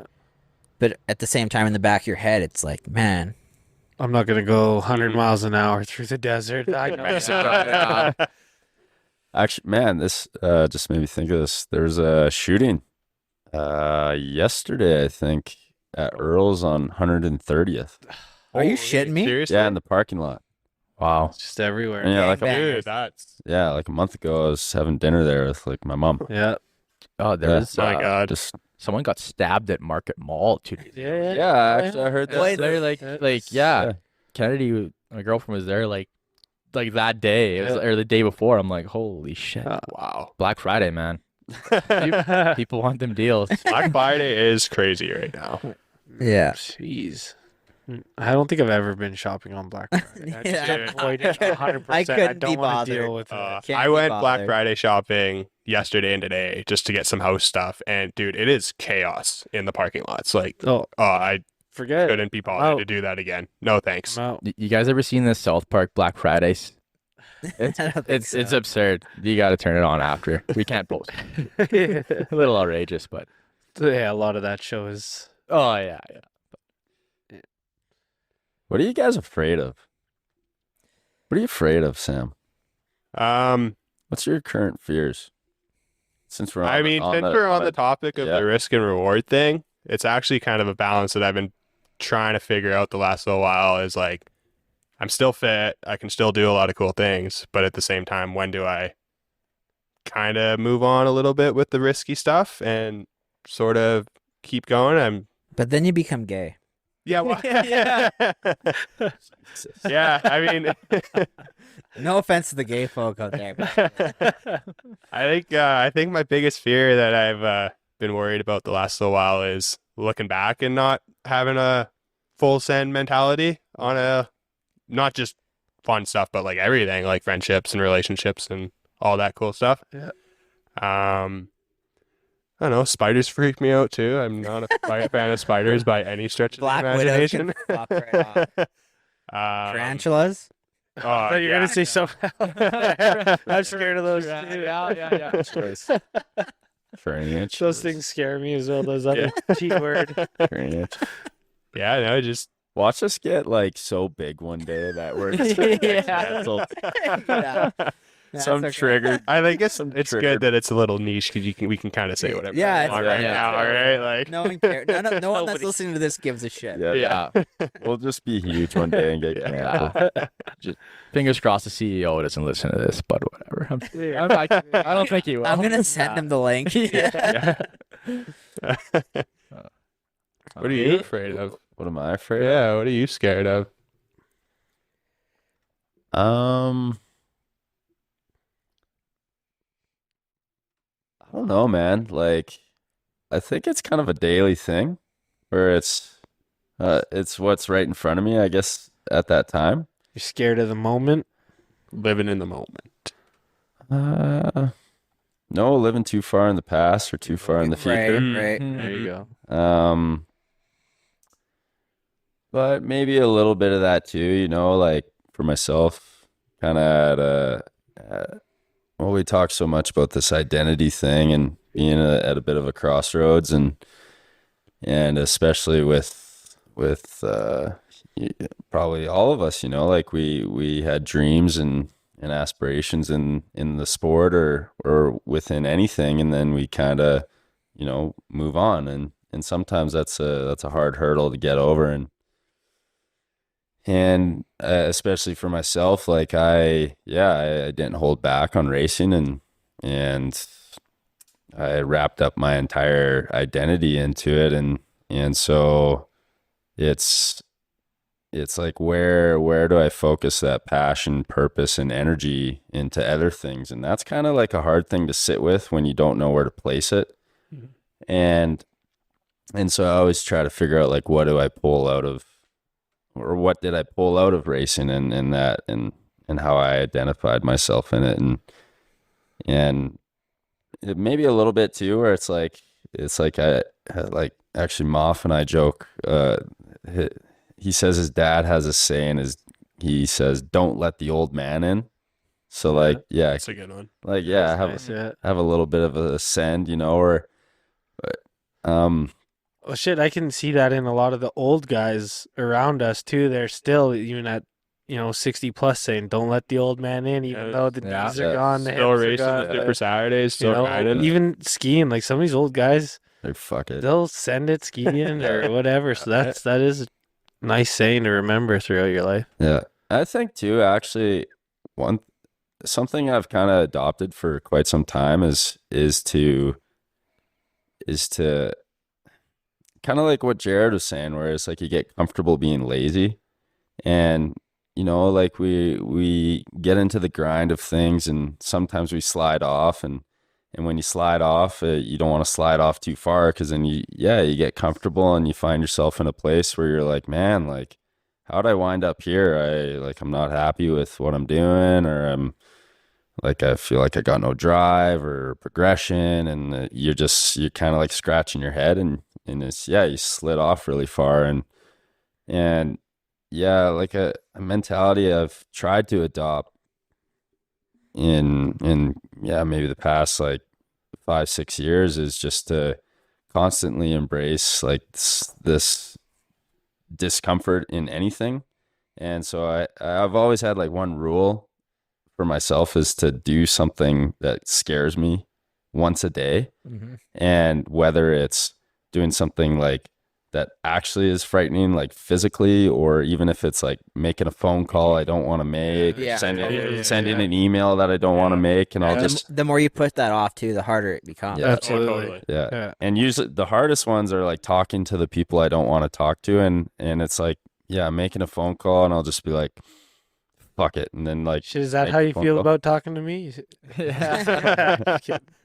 But So I don't know. That's one thing that helps me deal with fear, but it's really is living too far in the future or too far in the past, and that's what kind of creeps up on me in a day, is living too far in the past or too far in the future. Yeah. It's like what uncertainties am I afraid of, or what things have already happened that I'm afraid of happening again. Mm-hmm. And yeah, I don't know. Yeah, that's a good answer. I guess some of that could be said of like, I could be just reading into it myself here a little bit, but like a little bit of fear of the control over what's happening. Like when you say looking into the future, like sometimes you just have no control over that, even though you're looking into the future there. At least that's kind of what I feel. That's what I'm feeling out of. You're trying to control the outcome. There, at least, yeah. 100%. Yeah. 100%. Yeah. And that is the scary part for sure. Yeah. Because you're looking so far into the future, and then you're trying to control it. And sometimes, like, it's a really difficult thing bringing yourself back to the present. And I don't know, I always found for myself, like, it's quite a challenge to do that. And you kind of like learn little things over time. Like over time to do that. And honestly, one thing that's, like, not gonna lie, you know, like, we all got our shit, and lately, like, I've actually explained to a few people, like, this gap season, where, you know, you do so much fun stuff throughout the summer, and then it gets cold, and the sun's lower, and it hasn't snowed yet. So I call it the gap season, where it's like that kind of late fall and waiting for winter to come. I'm just miserable, man. Like, I'm fucking miserable. Hey, don't trip my gap, dude. But it's like, it is a tough time of year, like you said. I feel like it is for everyone. Right? This time of year is tough, especially if you're an active person and you like to be doing things. It's like nothing. Biking's not that good. Skiing's not that good. It's dark all the time. Like, it's just But that was the one thing I wanted to get to or touch on, was that, like, what moto meant to me was it was one of the things that made me present. And what's funny is we grew up with so many friends and people that we raced against, that how many of them did we like hear that they got diagnosed with ADHD or ADD, and you could like see it, that they're just like, a lot of us were all these squirrely kids that couldn't sit still and focus and concentrate. And even with myself, like, I'm a chronic overthinker, OCD, and the one thing that kind of like brought me back to just mellow me out was going out and doing a moto on my bike, and there's just nothing going through my head but that present moment. And so, like, being in this gap season, not having that, or other things that do that, like mountain biking or skiing or whatever, things that like draw your attention, it's kind of like, it's tough. And so so I find the dangerous part of whether it's our sport or any sport is when you're doing that activity and you let those thoughts come in during your activity. Like you said, when you're doing it, your mind should be empty and focused on what you're doing. If it's not, that's when at least in my experience, that's when you have a bad day on the bike and you end up on the ground, or at the ski hill, and you just can't get into the flow, and you're hitting the deck, and so like you said, you got to be able to still get into that almost dead mind space. I don't know what you want to call that. It's just a flow state. Flow state. That's how to put it. Yeah. And it's quite incredible. And what's funny is, like, you hear, like, you listen to other podcasts or other people talk, and they say that there's a lot of people that don't experience that, and it's like, I find that hard to believe, because I experienced on so many occasions. I think it comes down to if you've ever done anything that requires your full attention. A lot of people. I know, like, a lot of regular people haven't, probably, like, I don't want to say that like regular people, but a lot of people that haven't like tested themselves or done something extremely difficult have never put themselves in that situation. If you're on the limit of whatever you're doing. I mean, I'm sure everyone here has felt that feeling when you're Uh, doing a moto and you're just like everything's Well, it's- clicking, it's that's- perfect. yeah. You're not thinking, it's easy. It's not even That's the beauty thing. Sorry, that's the beauty Yeah, thing of the sport or any sport really is whether you're a beginner, an intermediate, or a pro at it, Mhm. you can get into that state and Absolutely. feel that way. Mhm. When, like you said, how many people don't experience a runner's high? yeah. Yeah. Like, because they've Yeah. never gone for a freaking run. Like, you don't need anything to do that. You Yeah. can go experience Yeah, how you gotta push yourself. amazing even that can be. Or Well, I think it comes down to three things. It's passion, effort, and focus, right? That's like I feel like those are the three key ingredients to a flow state. Like you need to have all three of those, or else. Yeah. Am I right? Yeah. Or- No, I Yeah, no, totally. Sure, agree. yeah. I'm just thinking about how good that is. Yeah, you do. Because if you don't have a passion about it, you're not going to get into that. And it has to require effort, Yeah. and it has to require Focus, focus. Yeah. yeah. Wow. You know what I love Smartest too guy is in the room. Yeah. I was just gonna say like what I love too is when you find it in other things. Yeah. And like yeah. especially when like I find it in a work day and you're just like, man, like I'm on it today. Like, Yeah. Yeah. and Yeah. that Yeah. feels good too, Yeah. where it's like, because that's also tough too when it's like when you feel that and then you want to feel it everywhere and you Yeah. don't. So switching from motocross to your work day, how often do you feel that in a work day now? Like, do you feel that enough in your work day that you can replace, let's say you're not going to get rid of riding, but replace the racing aspect of, I don't know. Yeah, Do you like- get what I'm getting No, at? yeah, I get what you're saying, and so you know what's funny is, I've been struggling with that a little bit. Where like with our company, we're going through a little bit of a transition, and it's tough, and especially being a family business, and not really having like set boundaries and job descriptions. Yeah. Well, And so it's a bit of a battle, like, like with, like my mom wanting to retire and my dad's not really sure what he wants to do yet and how much involvement he wants to have. But he's trying to not let that old man in. or scared of what he looks like without his business. And, Yeah. Oh, yeah. Who is he at that point? yeah. Yeah. And so it's like some days you find yourself working your tail off, and then others you're like kind of twiddling your thumbs because like Randy decided to step in and micromanage things, and he did like 3 out of 5 things that your job entails, and then Yeah. other days he's putting 3 extra things on your plate, and but lately it's we've had some things happen, and it's put a lot more demand on my shoulders, and with that, like I love the feeling of being backed up against the wall, because then you have to perform. Yeah. And I like that feeling in anything where it's just like just kind of like seeing what you're made of. Like I always like that feeling in dirt biking, and now I kind of like it in a work setting too, where it's just like there's no other choice but to get it done. Yeah. And so lately I've been feeling that flow state a lot in a workplace setting where it's like like long days and working from like sun up to sundown. I've had like last week I had 4 nights of the week where I was working till 11 p.m. Yeah. just sitting at a computer having to like catch up on stuff, but it's like the whole time I'm just like got to get it done, and it feels good. Time-wise, Yeah. If you're in that flow. And you're in that flow, and it's like obviously you can't maintain that for long periods of time because you might hit burnout, but it's just like I don't know how else to describe it. Yeah. Yeah. I can relate to that because it's like, yeah, in the moment, some days that it does suck though. Like even though you're in the flow, it still sucked, Yeah. But that accomplishment after the fact is similar to that of sport where it's like, well, shit, we actually got through that like insanely difficult time Yeah. and that insanely difficult project. And man, now it's done. It's like that wasn't so bad. Yeah. You know? Yeah. Yeah. Just like when you're psyching yourself out about that big jump at Deschambault and then you finally Yeah. send it and you go, fuck yeah. Yeah. Well, that's true too. Like even it's a little bit with like my idea of like scare yourself once a day. Is like you never know what you're capable of until you have the stress test. Yeah, Exactly. yeah. So what are you scared of, Nate? We know what Sam's scared of.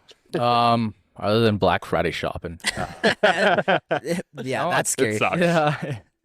No, I was just thinking about that. Like, one thing that looking back, like when I was racing, like it was, obviously super, super sick, but it's like, I think I wish I took it in a little better than I did. Yeah. Cause like, dude, it was like, it happened so quick. Like it was just every weekend you're racing, and then you're like, all of a sudden it's Labor Day weekend. And you're like, all right, well, I'm going back to like high school now. And then, and then it's just like, and then I had a very short pro career for like basically a year, race nationals for 2 years, Western nationals for 2 years. And then it's like, then all of a sudden it's just gone, and I'm in school for the next 4 years of my life. And then that went by so quick. And then I'm like, fuck, Yeah. man, like I've been raced for like 5 years. Yeah. Like, where did that happen? Right. And I think, and yeah, I like to live in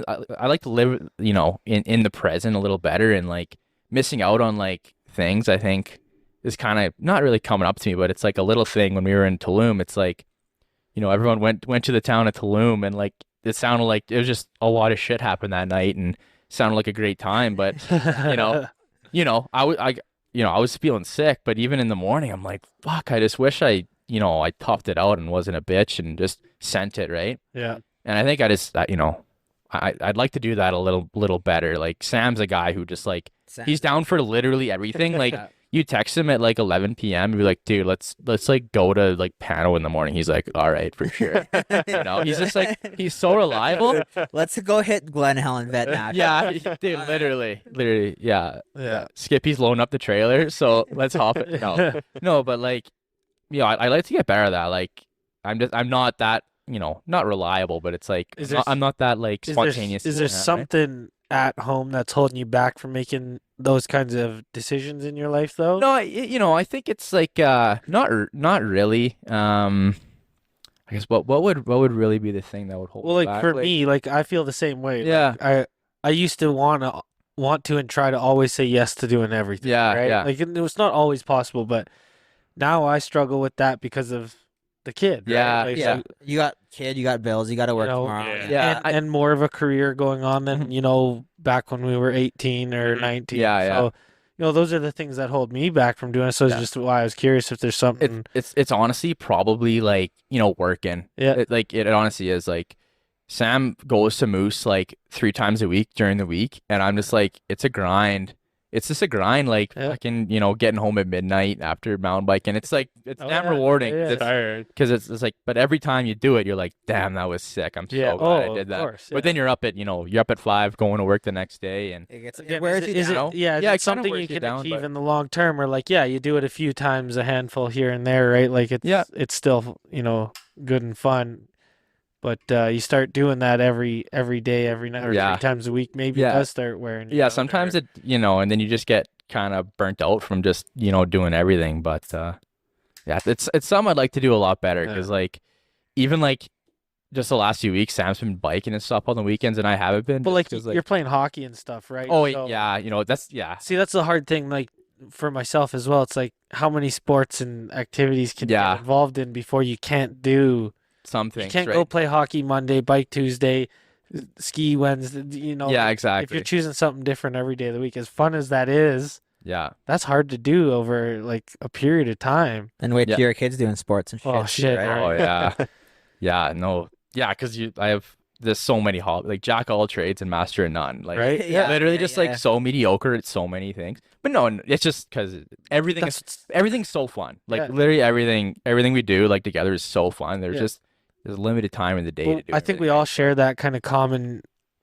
denominator of like learning something new and trying to be half decent at it is half the fun of it, right? Yeah, it really is. Yeah. It really is. Like just golf. Like Like, golf is the I look at like most of you guys picking up skiing the last couple of years, right? It's Yeah. just like none of you are idiots. None of you suck at a lot of stuff. But that first day on skis, it was Yeah, like, it's oh like, shit. yeah. And, then, yeah. and then a few hours later, it was okay. But like, And then you It- get it- then you get it's- overconfident and crank it. Yeah. free. Yeah. but like in such a short Yeah. time span of what it would take, one of us to learn how to ski versus like I don't know, a person No, who you're doesn't right. do You're right.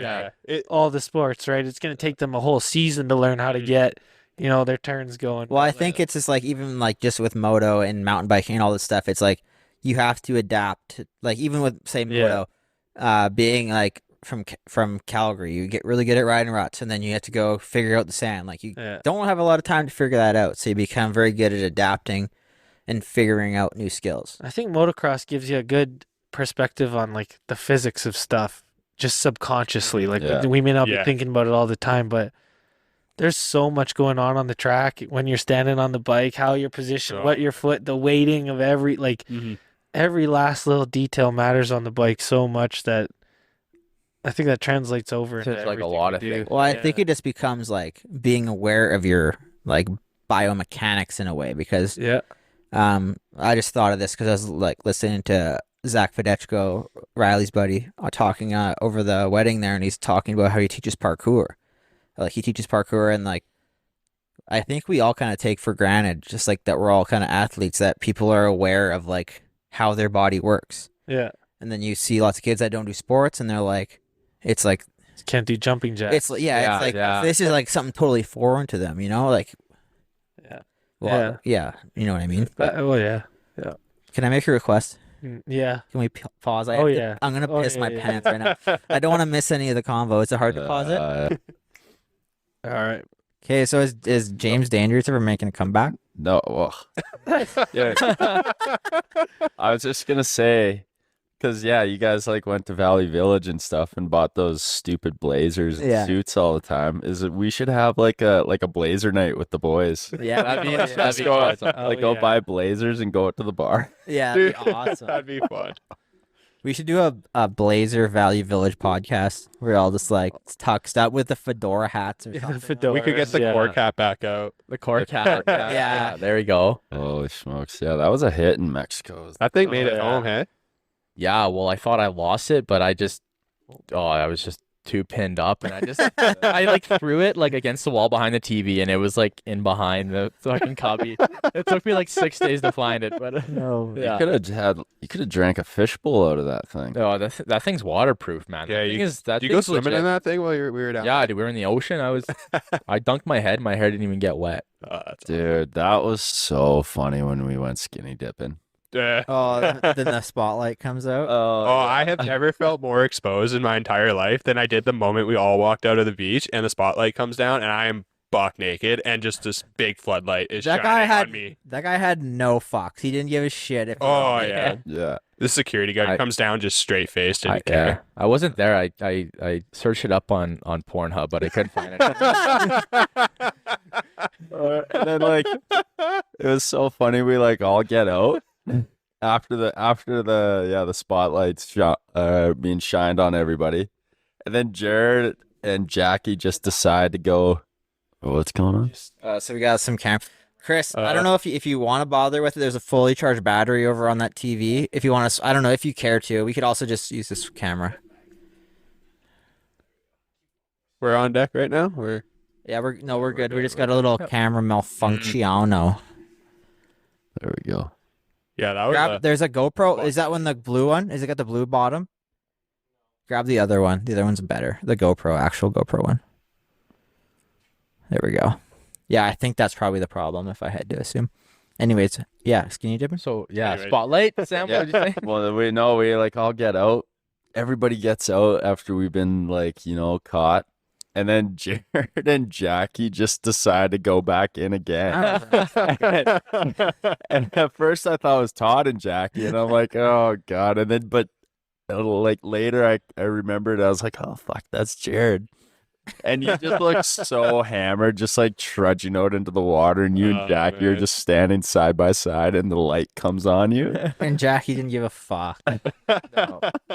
At least when you're a guy, you can just go like this and no Oh, one man. cares. But Yeah. Yeah, that was pretty out of control. Because looking back, we all ran into the beach or into the water, like not where the sand was too. oh yeah, So I'm super yeah. surprised that like my girlfriend Krista blew her foot apart on the first night. I'm surprised none of us blew our feet I apart know, that right? night too. I struggled the rest of the week because I like fucking ripped the toenail off my pinky toe, and I was Oh, like, yeah, that every was time I put my brutal. foot in a shoe, like we're at the wedding, we're standing up there at the ceremony, and my fucking foot's jammed in this like dress shoe, and I'm like and my feet were on fire, and Yeah. Yeah, I don't know how you guys are wearing like suits that day. I was sweating tits and I had shorts. It was and a hot. shirt. You could have just Shorts been and like bottoms. Zach, Deanna, and just been tarps open. Yeah. Yeah, tarp. Yeah, tarps just open. standing off in a bush somewhere.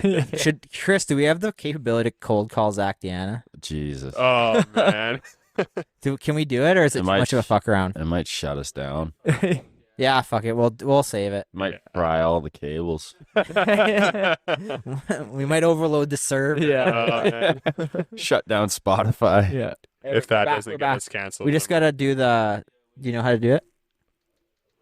Sorry, I don't think anyone cares. There we go. We're good. Fired up. Man, My Yeah. mom. What are you? So what are you afraid of there, Jeppy? why do I have to go first?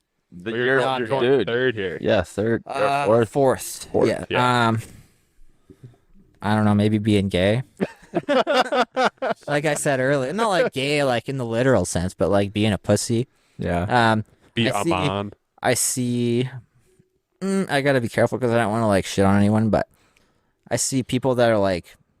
So you see people that are like in their 50s and 60s that are like still grinding, doing the thing, and then you see people that are very frail and not doing the thing and just kind of taking the easy way around everything. I think I just maybe like being too comfortable is the thing I'm scared of. Yeah, just like not being like not doing things to your full potential, not like having something you're super passionate about where you're fully like engaged in. Like I feel like when you're fully engaged in something, that is when you're like the most present, right? So that's, I guess that'd be probably my biggest fear is like not being fully engaged. And then I guess like kind of what Chris was saying too, like don't let the old man creep in. Like it's kind of a combination of both what like Chris and Keylan were saying to me. Yeah, I was thinking about like I think it's like you gotta always have at least one passion that you're on, right? Mm-hmm. People are 50.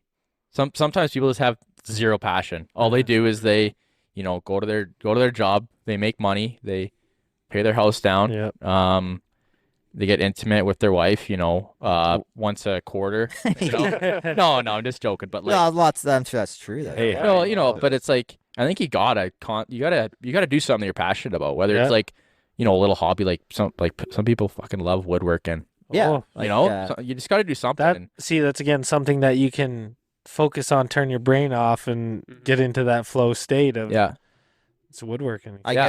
guess Yeah. that would be my biggest fear is probably like not having a passion that brings me fully present. Like, cause I know like a lot of the times you have a passion, like for me for a long time it was moto, and now I'm like kind of at the point where I'm like, man, I don't know if I could go back there and like say like things that bring me like presence and happiness now. Maybe that runs its course, and then I can't find what the next thing is. I guess that'd be my biggest fear is not like knowing to an extent like who you are and what brings you happiness and what fulfills you. Mm-hmm.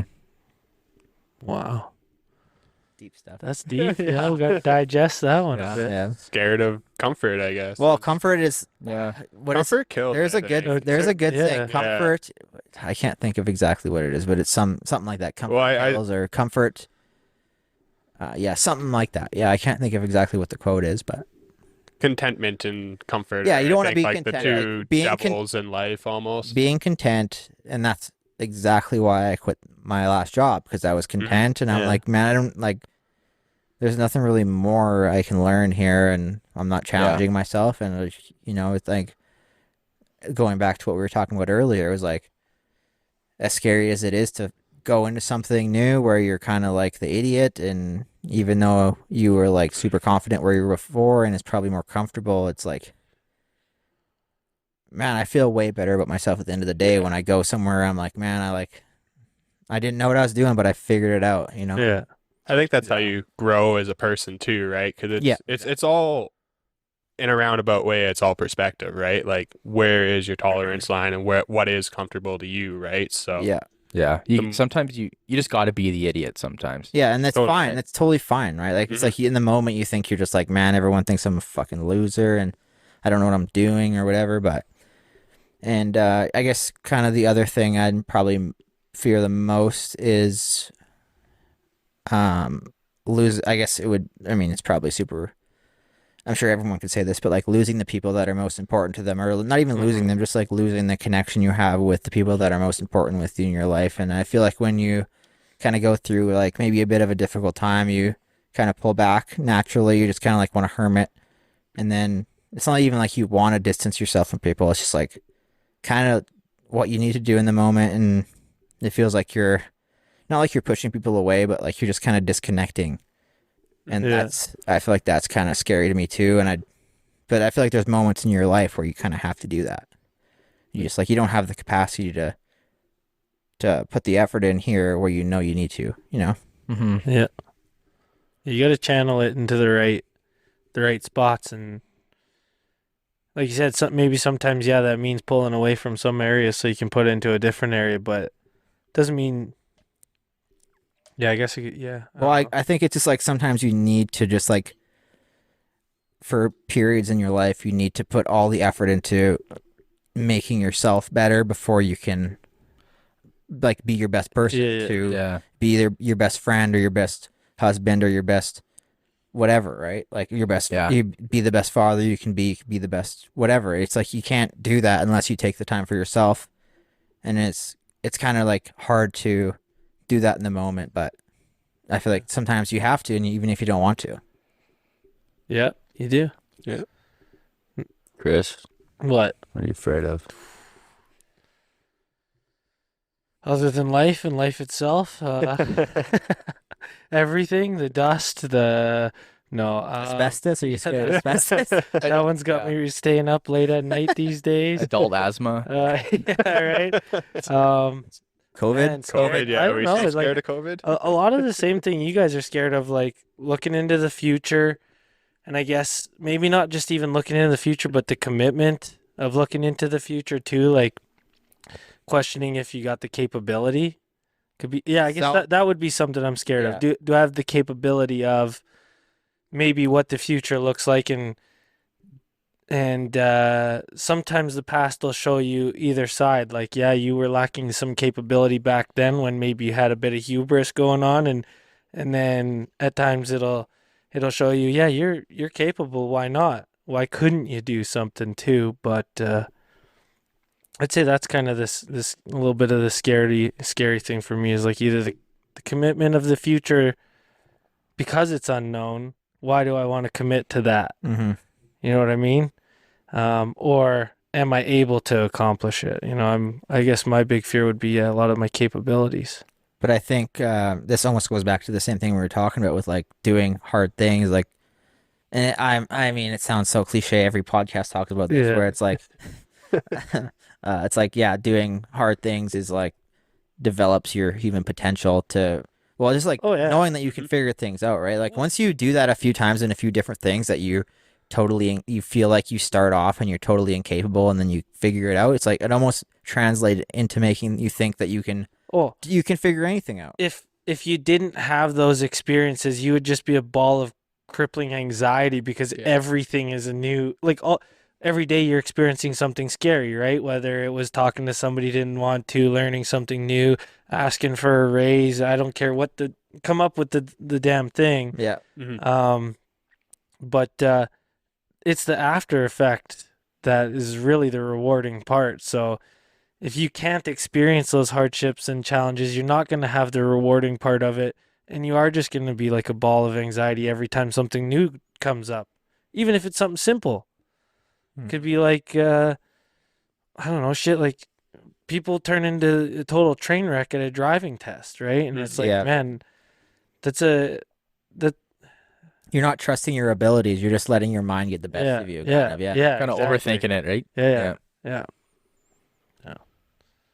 Is that good enough for you? I'm marking it now down in my notes. Yeah. I mean, it's kind of like, I don't know, but like this is my first time ever doing a podcast. I was nervous coming on here. Now it's like, I was like, I had to do it just for me to I wanted to do it with you guys because I thought it'd be hilarious and fun. But like, B, just I don't ever do public speaking or talking outside of like a normal conversation. It's like, it'd be good practice to try. I mean, hopefully, like, see how it goes. And it's super fun. Yeah. How many hits from the bong did you? 0, man. I'm off the weed. Hey, let's fire up the bong right now. Mahoogie. The Jeppy long bong. Yeah. The long bone. Jeppy Longbone. Oh man.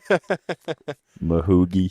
I guess that is like the number one thing for a lot of people. Fear is like public speaking, right? They always Totally, say that. Yeah. Yeah, like I mean, I told my girlfriend before I came here. I was like, shit, like people are gonna hear me talk and hear my story. And I was like, well, I gotta get over that and try it. And I mean, worst case, we don't have to put it out, but like, Yeah. put it No, out, and we're it's good. definitely yeah, still we're putting listening. it out. But I was like, yeah, it's just No, you're- something new to try, right? I knew you'd be fine. Like, I'm not like a super public person or a Mhm. super person that likes to.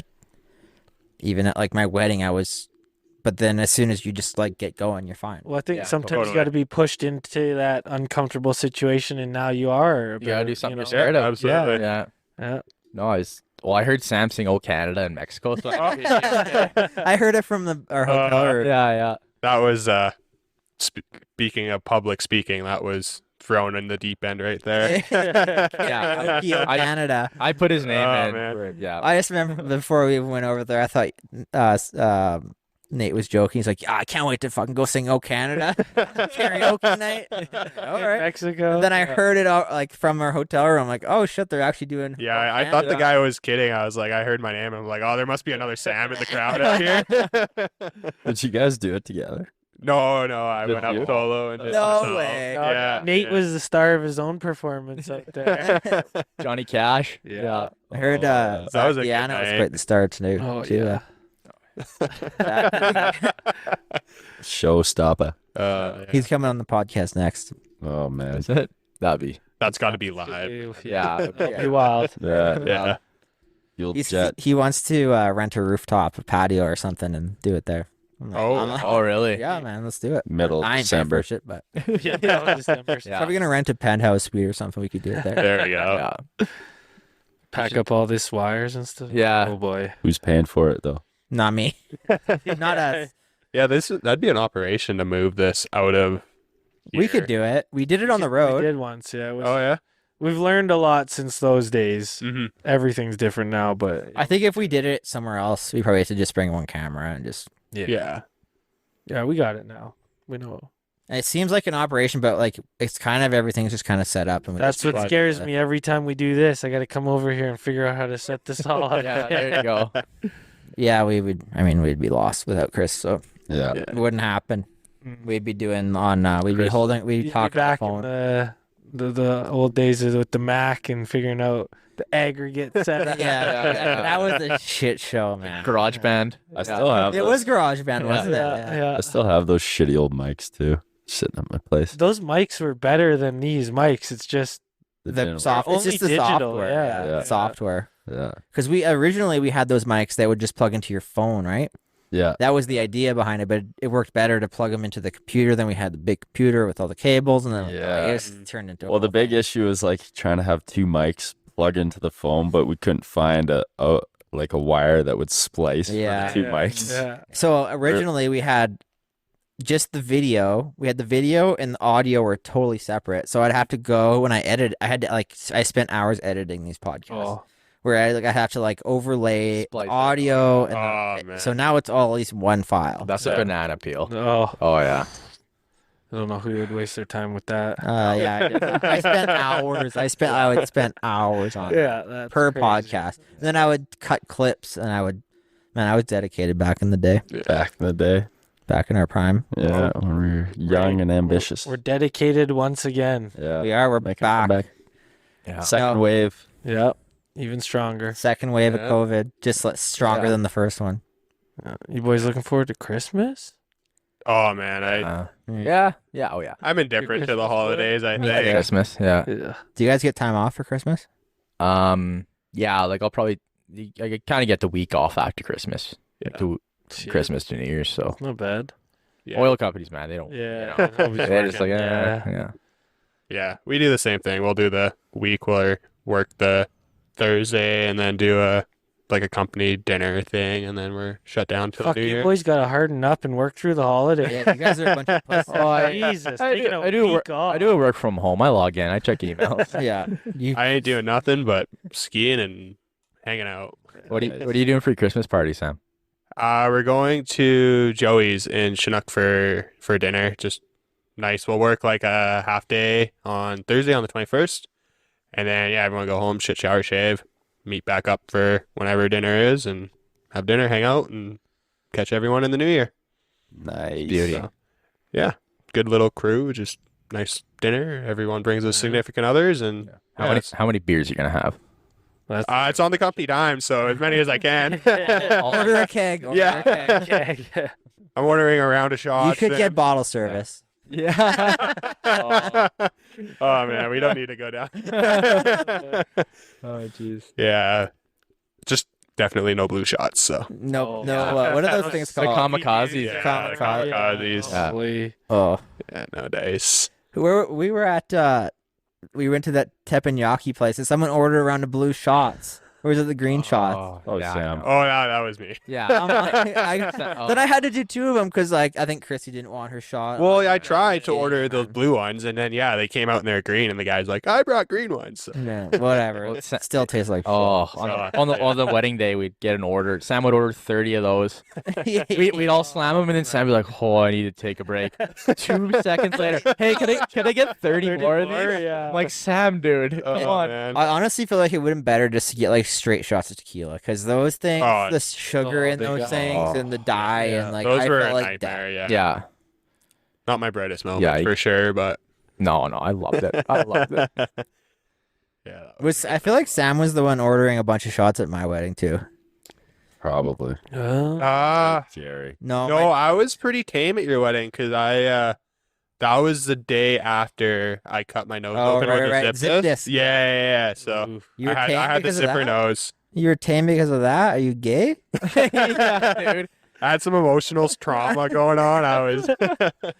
No, every time I turned around, the bar was full of like 40 shots. Oh yeah. Yeah, I don't know who was doing that. It was my dad for sure, but also I feel like those were pretty watered down because I shouldn't have been alive the next day. I think there's a limit where if you drink excessively amounts of like the same booze, you're almost better off the next day. I probably did 40 shots that night, and I was fine. The science does not. that's Meghji science right there. Yeah. Just drink more, you'll be fine. Yeah, so I kept ordering shots. And Yeah. Yeah. I actually, man, I don't know. I did not get that tanked in Mexico. The only night I got messed up was when actually, I don't know who was all there, but we were telling risque stories on the beach. I think it was like, Oh, us. yeah. Oh, Nate was there. You were there I too. was Yeah, there. I yeah, remember that. Yeah, I was freaky horny on the beach. Yeah, we were I had to getting- leave. Everybody was getting fired up. Yeah, it was awesome. Did you guys get sick at all down there? I was sick a little bit when we got back, just like a light sort of head cold. But outside of that, I was pretty okay. Yeah, me and Dom both got. I think it was the flu. I think for sure. 'Cause Yeah. Mm-hmm. it was like a full like. Even on the wedding day, I couldn't eat anything. Yeah. But once I started drinking, I was all right. Yeah. Imagine that. Just the hot snakes all Yeah. day, hey? Yeah. Well, I didn't get out of bed the whole day before. Like I didn't Yeah. even leave the bed. You were on one the night before, though. We had a hell of a time. That was before, that wasn't the hangover though, because I was like, Yeah, no, that for, was- yeah. that But was it's probably like, amplified a little bit. oh, from the definitely hangover, didn't help. But Yeah. Yeah. and then I didn't. Do you guys get sick on the boat? No, I No, felt good on the no. boat. Matt was having a rough go on the boat. Yeah. Yeah. Yeah, the boat was fine. I had a good time on the boat. Yeah, I wish we went snorkeling, but dude, that boat was it was just so fun. Yeah. Yeah. Yeah, that was a good time. The ceviche. Ceviche. That was a good time. All right, Yeah. I got another question for you boys. All right. Drop it. Okay. What's one thing you're proud of yourself? Ooh. Can it be more than one or just one? Yeah, let's go. Is Yeah. it Or a just- top one or? Or just first thing that you really take pride in for yourself. Do I have to go first? Yeah, Sure. You're first in line. Going around the round table. This, in a non-cocky way, I mean, I can think of a couple of things. It's just, You can be cocky, dude. Yeah, no one listens to Yeah. this. No one cares. I'm proud of. I hope Krista hears this. I'm proud of our relationship. It's been nice. 5 years of. He took mine. Christian and I are real tight. No, I'm just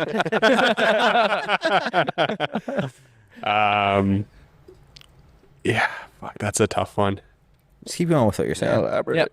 Yeah, I mean, there's been ups and downs, and I mean, long-term relationships are always tough. Like, you always run into, I don't want to say lows, but comfortness would be and contentment is probably a good way to put it. But to overcome some of that is pretty cool. I don't know. That's a good one. Yeah, I mean, fine, yeah. my welding career has been pretty sweet. Like, I'm looking back, it's nice to have. I mean, when I first started welding, I started in like summer of grade 10, it's literally like a summer job to make money to go race dirt bikes. Yeah. And that was the only reason I was doing it. And then to kind of, I've always wanted to do the, not directly supercars, but work on exotic metals and the titaniums and the cool alloys and the Inconels and whatever.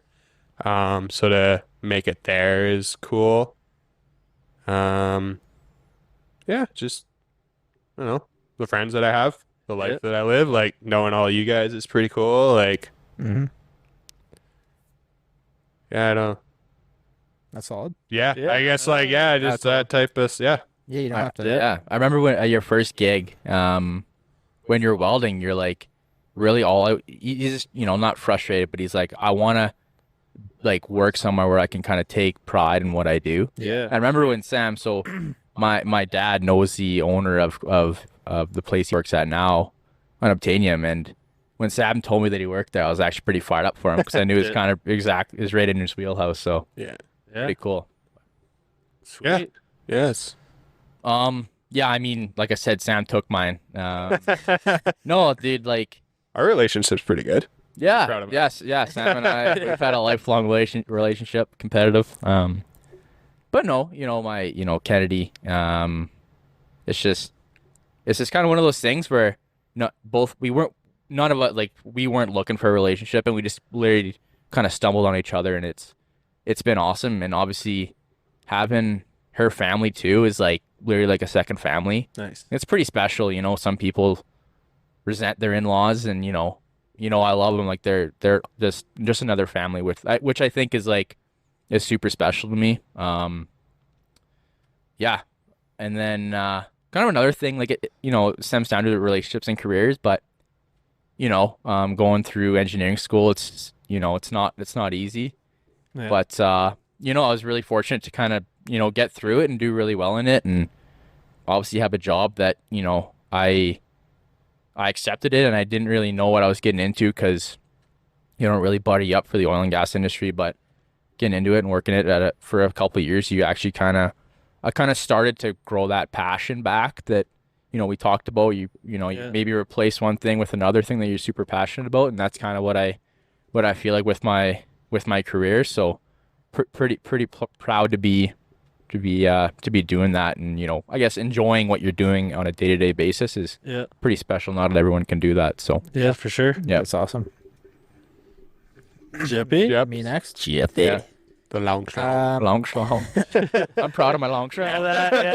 I wish I had a hammer. I guess for me it'd be like, and I'm not saying this is like unique to me. I'm sure I know that everyone has this in them, but it's like for me, something I'm really proud of is being able to overcome really difficult things. And there's a lot of hard times when you feel like you can just give up and it's not worth it anymore. And just being able to overcome that and see the best in things. And yeah, I don't know what else to say about it. Yeah, it's just it's hard, but like I believe in my ability to get through like hard situations, and whether it be with relationships, with dirt bikes, with work, with whatever, I feel like it might not seem like it in the moment sometimes, but I feel like I'm pretty good at being able to overcome those things and make the most of things. I think people would agree that like you do have a good level of like that determination and grit when you're passionate about something. Obviously, when you don't have passion about something, yeah, it kind of goes a little bit by the wayside. Yeah. But anything you're into, it's like you've got this determination and grit to stick it out and overcome it. Yeah. Jared actually used to kind of scare the shit out of me at the track. Like when I was on, like I was in beginner and I see like he was racing pro and like he had a good moto or even a bad moto. I just see him and he's just visibly frustrated. Yeah. And I'd be like, I just like go say hey, and he'd just be like, hey man. And then I was actually quite intimidated at this back. He's just like so focused and just like you said, just determined and just I don't honestly mean like to anyone at the track that are listening to this that I'm not trying to be a dick. I'm just like, I'm not really, I'm the same way at work too. Like I don't like socializing with people. I'm there to fucking work and I'm there to do my job. And I just like, I don't know. To me, it's like I compartmentalize a little bit from like my social life to like what I do at the track to what I do at like work versus like I've never been super buddy with anyone at work either. It's just kind of like I'm there. It's hard being friends with you, man. Yeah, man. We're on the job right now. Fuck right off. This is work, eh? This is work. Oh yeah. Big dollars. I don't know. It's strange to hear, like, because being close to you and stuff like that. Like it doesn't seem like you're like it would be. It's strange to hear people talk about you like that. Like, oh, he's intimidating to walk up to, because like I guess I've known you forever. I would never think you're an intimidating guy. Like you're just carefree, just Jared. I don't know. Yeah, I think I just have resting bitch face. I definitely have that. I must. Yeah, but you do have a serious side to you. Yeah, I'm very like when it's race day, I'm pretty serious. Yeah. And even when I go to the track to do motos, I'm not like there to hang out and. But you're not unique to that. Like No, you I walk know, around for the sure. pits and like most of the guys in the pits are a little bit serious on race day, Yeah. right? Like even Keylan yourself, you can be serious on race days where it's like, okay, don't distract him, let him do his thing, right? And there's special characters that don't apply to that, but I think that a lot of people at the track are kind of that way. Yeah, totally. Yeah, for sure. Chris. Oh yeah. I guess one thing that I'd be proud of throughout my life would just be like, you kind of touched on it earlier, but like not about me, but my ability to learn and kind of pick things up fairly quickly. Although that being said, jack of all trades, master of none. It's like, okay, I can figure out a lot of things, but I don't put the time into mastering it necessarily. But I am proud of my ability to, whether it's like, learning the setup of the podcast, learning a new sport, learning things in school, like, and every single topic or anything comes in front of me, I seem to be interested in it. And it could be as stupid as a board game, even like pick it up and learn how to, win at it right away until you meet somebody who's really good at it. But that would be one thing I guess I would be proud of. I was like, Yeah, that's fair. That sounds good. I think you're just and having a kid. Obviously, you got to be proud of that. Like that's probably the most proud thing, but that's easy button though. Yeah, it's a like little it's bit, super, right? if you're a parent, like it's like the easy thing. I'm proud of being a dad and proud of learning how to do that. Like I was able to, I guess everybody's kind of got to do it, but learn how to be a dad quickly. Well, you also had to do that with working a shitload of hours, and you had a bunch of other stress on your plate, right? Like that's not easy. Well, even for myself, like we weren't expecting the kid, and it came as a surprise kind of late into the thing, and it was like, okay, well, now we got to figure out this, and then he's coming and all kinds of stuff, and like, the learning journey is crazy. It is amazing when you're you're kind of like under the gun and you kind of have to figure stuff out, how much you can put things together really quick, right? Like, I feel like for anyone, if anyone was forced into a situation where they had to like really figure things out and get their shit together, or I'm not saying specifically for you, but like if a lot of people, if their life was in shambles and then they found out they were having a kid, like they have the ability to put their life together in ways they couldn't imagine, right? Well, it's like Keylan said, having your back against the wall. Yeah. Like, you have no other option. You have to figure your shit out. When you think you're fully fucked, you're only 40% fucked. Yeah.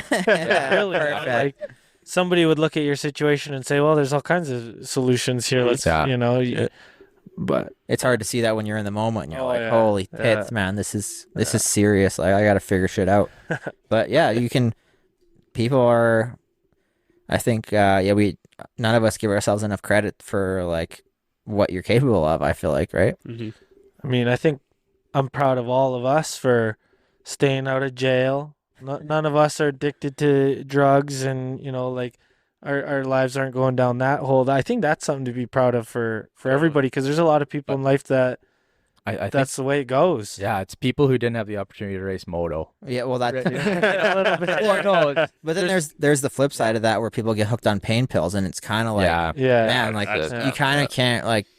I've been prescribed bottle, like I got fucking welder's flash when I was just starting. I was like 17. Chris drove me to the hospital. Yeah. Actually, they prescribed me a whole bottle of oxys, like a month's For worth of welder's flash? oxy Yeah. for welder's Oh my flash. god. Yeah. And I'm like, this is an issue, man. Yeah, that's crazy. This was obviously back before like things For the kinda, big crack. was in, like, yeah. 88. but like man, and I've been like, even when I had shoulder surgeries and knee surgeries and stuff, it was like, man, I could see how you could get hooked on this easily. Like I went through withdrawals and stuff, and it wasn't Yeah. even from, it was just from taking what the doctor prescribed me. And like I see how easy it would be to get hooked on that stuff. How many times do you hear some guy saying, "No, I just toughed it out instead of taking the stuff because they didn't even want to risk it"? Like, Exactly. That's know? nowadays, like now that with everything that's like public and yeah. you it's kind of like the go-to route these days, I feel Yeah. like. But all right, thanks Wow. for sharing. Yeah. Yeah. That's Keylan, you're up next. story time. Yeah, what are you proud of?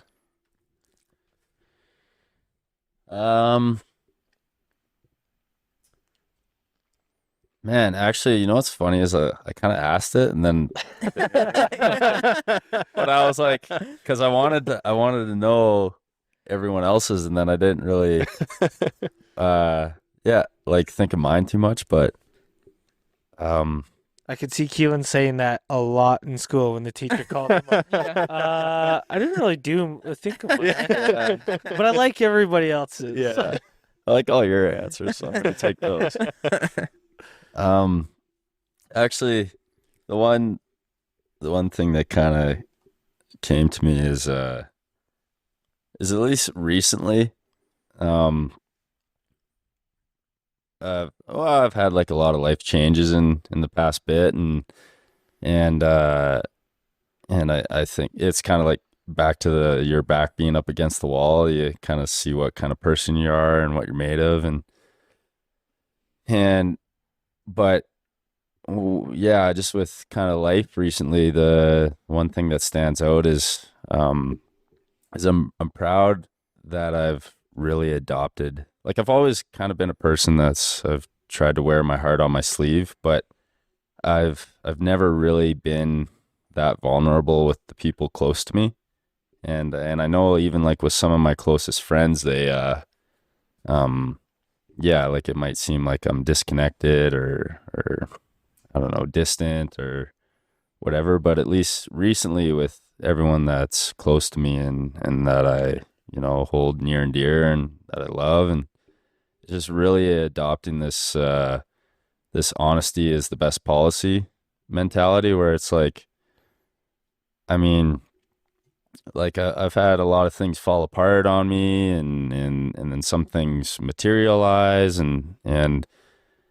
like a lot of people size you up as what kind of person you are, and even some people that are really close to you, and the like that can really dictate like how your day is gonna go, and like you gotta maintain relationships and friendships and like keep your network of people going, I guess, and I've just been really honest lately, like telling people like where I'm at, what I'm dealing with, or if I want to do something or don't want to do something, and mainly just from maybe going down routes that I didn't want to go down in the first place, and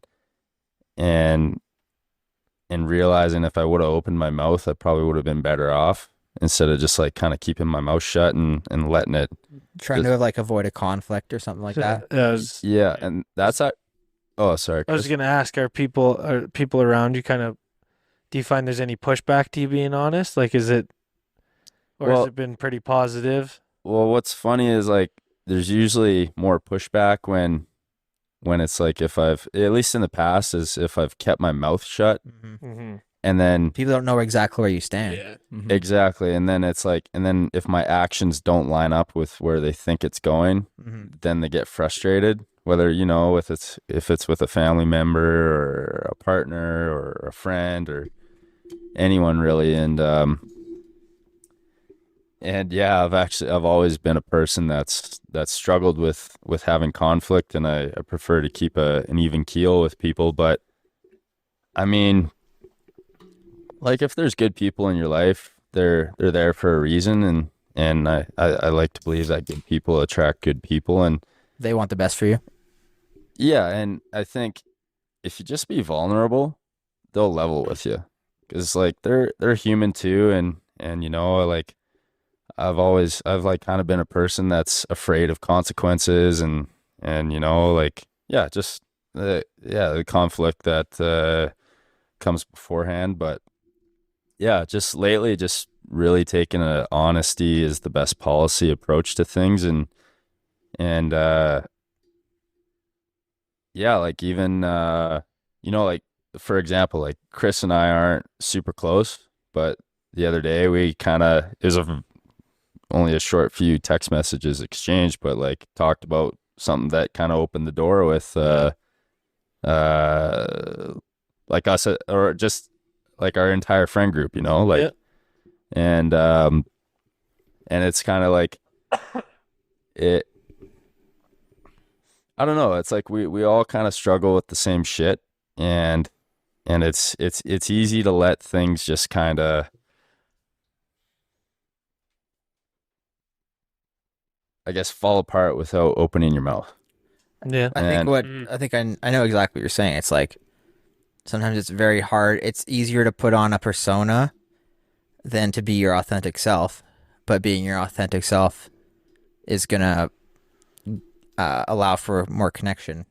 Yeah. Yeah. Like I mean, it's a shitty way of putting it, More- but like kind of what I'm getting Yeah. at. Well, I'll use like, so like I'll try here's a good example of honesty is the best policy, is like I might not come across this way, but I'd like to believe that I have a big heart. Mhm. Like I care so deep about every single one of my friends and family members, and like even like how, like Jared, you're saying you seem like you're closed off. It's like I know like from the outside I might seem closed off, or like or whatever, or a dick or something, I don't know, but like I can know for a fact that like I'll use, like I remember Sam and I had this unreal conversation once, and it takes a bit to get there, but like just like kind of opening your heart, and yeah, just kind of like having that vulnerability. It's like I want to see every single one of you guys and your families, and like all of our friends. Like I just want to see everyone have a kick-ass fucking life. Like Yeah. that's and that's my stance, is like if you're in my life, I want to see you have a sick fucking life. Yeah.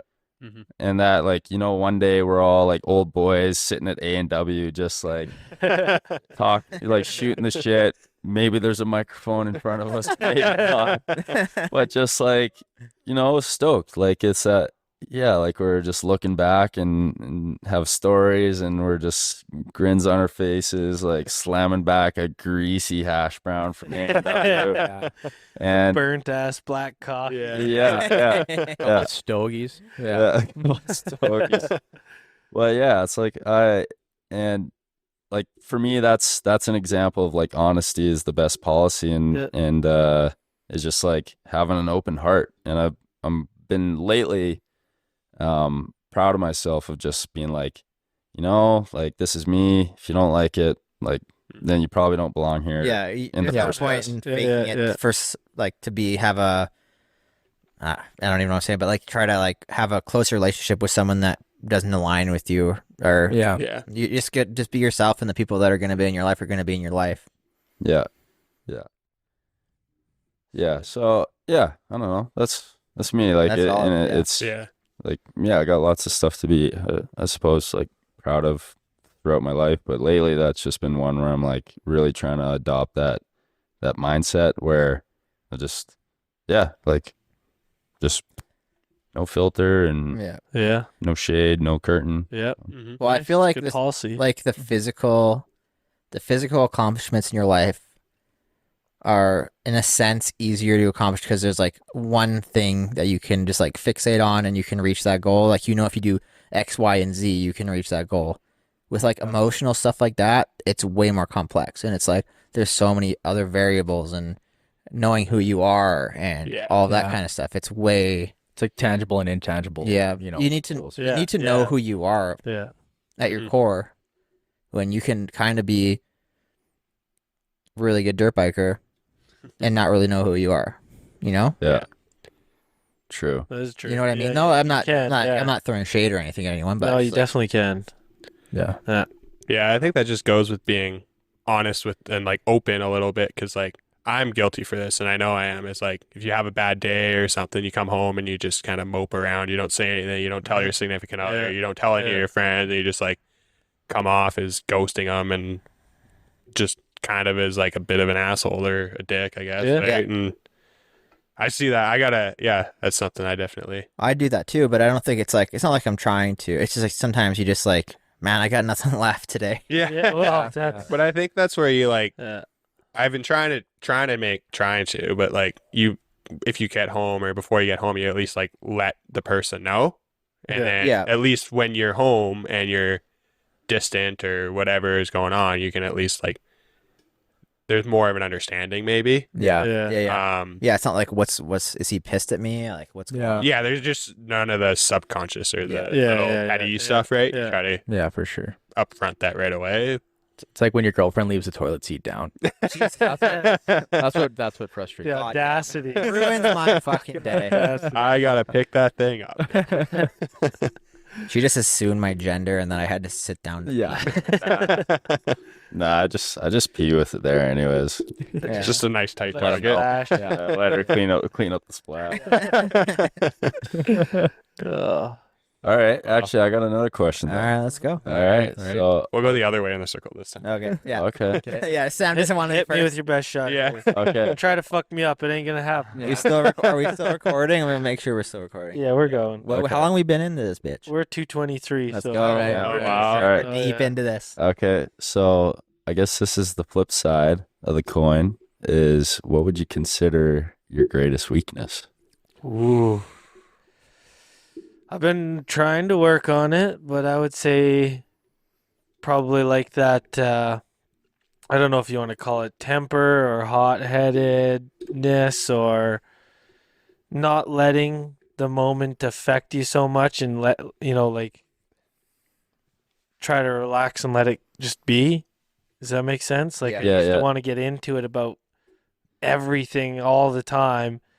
And now it's like, okay, well, I still do, but I try to do it at better times and also understand like, there's just no need for this or that or anything like that. No, obviously it's not as easy as said is done. But I would say that's probably a big weakness I've got. Mm-hmm. Yeah. I like it. Also, I'm not good when the ruts on the face of the jump and the landing of the jump. I guess for me it would be it kind of all ties into what I'm proud of, but it's almost like when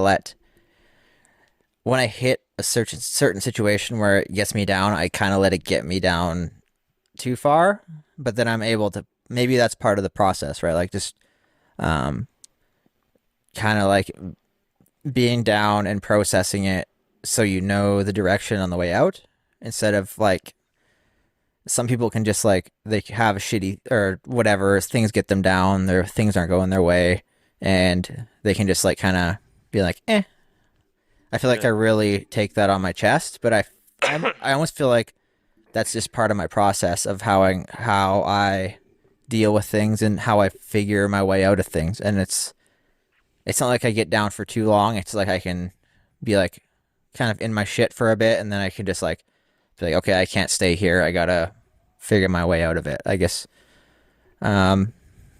maybe that, and probably I'm not great at communication. That's probably my other thing.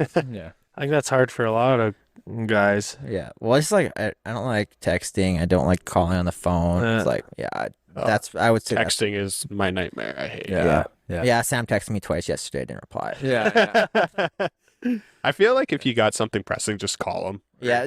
Call for me sure. or Yeah, I'll call yeah, you. but if like- Sam's trying to pussy out of doing the podcast, I wouldn't reply either. Yeah, exactly.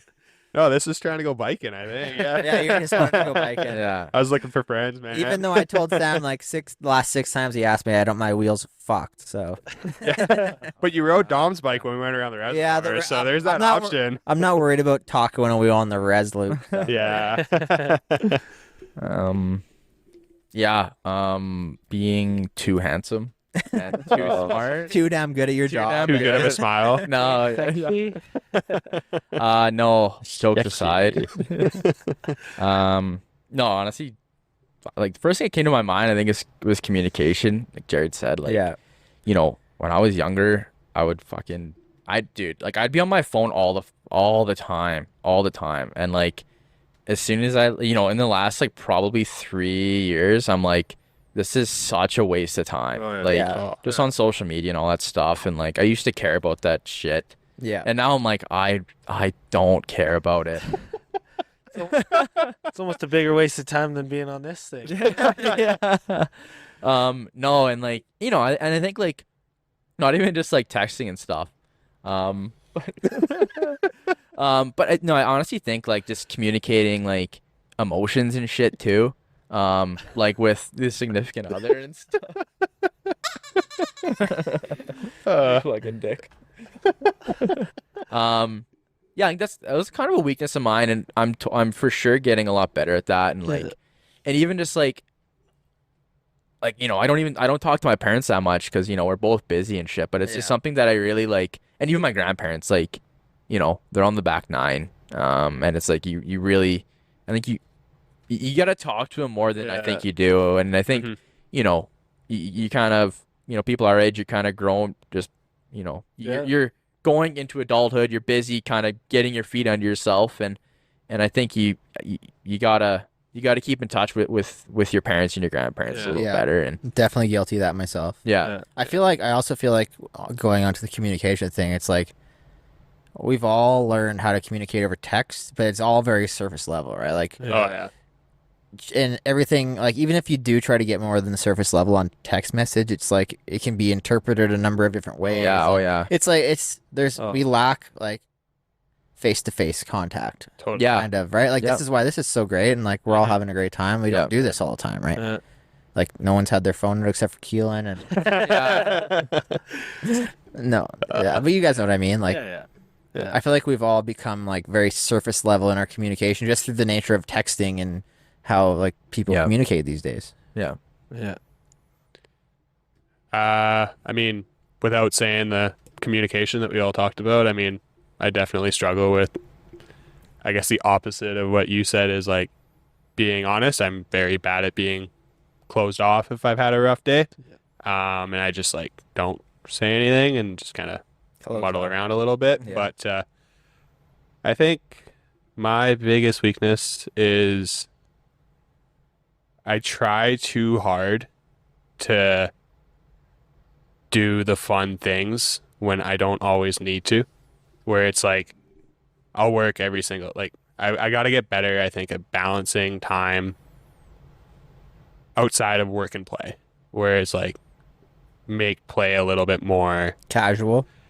Yeah, I think so. And I just feel like it's the classic comparison is a thief of joy, right? Where it's like I see all these people all the time where they're out biking or motoing or whatever, what appears all the time, right? And you're just like, Man, I gotta get it. yeah, exactly. You get that sort of let's do this mentality, and there's 24 hours in the day. Let's use every single one of them. You only need 4 hours of sleep. You don't be a pussy, right? Where it's like, Yeah. I think that is coming slowly. But I think I gotta kind of work on that a little bit and be a little bit more present and not always be away from the house all the time. Mm-hmm. But yeah, and then just obviously communication. Like being able to chat with my buddies and my girlfriend and stuff with Yeah. my parents a little bit better. I think like I think maybe to piggyback a little bit off of that is like managing expectations. yeah, I think that's in a long way what I'm trying to say is just Yeah. manage my Yeah. expectations of what I want, where it's like I don't need to be this or that. I can do this and this and be just totally fine, right? Like so. I think the good thing about communication with your buddies is like I feel like most of my buddies are shit at communication already. But boys understand that, right? Well, like yeah. you know, Yeah. I never I text Sam and that's about it. And like just when I kind of need something or want to do something with them, right? Mhm. But it's like there's no like we're all buddies. Like we could come here and chat. And I haven't talked to you guys in weeks. Yeah. When like you know, sometimes people take that to heart where it's like, oh, this guy hasn't texted me for a month. Like, are we buddies anymore? But it's like, Unbelievable. So, yeah, you know what I mean? He hates me. Yeah, exactly. do any of you guys text with emojis? Like when you're No. texting? No. I might throw the old, I might throw a thumbs up in there or out there. something, yeah, or like a laughing face, ha ha ha, or whatever. Yeah, I was kind of running the through eggplant. this with the wife the other night. Was like all the conversations between women have all these emojis and this and that to try to get and it's like to try to get each other to read into it the proper way because they're always scared of. Yeah. So- Yeah. And then we pull up my phone. She goes, "What? You've never used emojis?" And I go, It's whip up like our group chat between the three of us here. Not a single emoji sent. It's like 3 words period. 3 words Yeah, period. yeah. Like everything is grammatically correct. It's just- Yeah, it's just like it's just strictly business. Yeah. yeah. It's like the classic like okay, like OKAY is like Yeah, the good yeah, mood. yeah. And okay, it's just O and Yeah. K, and then like if you send just a K in a period, like Yeah. people think you're pissed off. Yeah. It's like Or I well, thought KK or like KK was like had like a hint of fuck. Yeah. you. Yeah. It's funny because my wife Dom was giving me shit about this yesterday. It's like, look at our text message train. It's like, her text. All her text. I Jared, replied to nothing. okay. I'm like, we'll talk about it when I get home. I Yeah, don't need to yeah, reply to yeah, that. totally. Half the time when I get a text from somebody, I just I just end up picking up the phone and calling them or wait until I Yeah. Yeah, no, we can talk with this when I get home. I'm not replying to that. I think the worst part is just like with texting is the waiting for it because it's like if you have a point or a question that you need answered Like a right away, legit just, thing. Yeah. just call them. Yeah. And then there's no miscommunication. You get the point across, you get it done, and it's 10 a seconds. 20-second phone Yeah. call and you're done, right? Yeah. Like Yeah. Well, I think the thing too, like I'm sure you can relate to this. When I'm working all day, I'm like, I don't have time to look at my phone. No. I'm Oh, replying to totally, text, yeah. like, But I can answer a call for 10 seconds. yeah, exactly. Yeah. Have Yeah. a full blown chat during the day. Yeah, no. no, I'm not sitting there replying to text messages. I'm in the middle of grinding this thing flush or whatever. Sparks are flying and you're, Yeah. oh yeah. Yeah. That's We funny. got one more to go. James Dangerous. You didn't think about this one either, did you? No, I did. Actually, it's a little bit like maybe a combination of Jared and Chris's where I find I'm bad for demonizing emotions. So like Yeah. demonizing like being angry. You shouldn't be angry. You should just be Yeah. grateful. Yeah, or I should just be yeah, like I should be like I should just be like kind of cool and happy all the time. Yeah. Yeah. And yeah. And so like I've learned to like demonize them, or I've demonized emotions throughout my life where I'm like I don't want to I don't want to be classified as an angry person, or I don't want to be like a pessimist or yada yada yada. And in doing that, I found like I didn't actually process those emotions, and then you like like whether it's bottling up being angry, bottling up being sad, at some point there's going to be that one trigger where you just all that emotion you bottled up is going to spill out and spill over.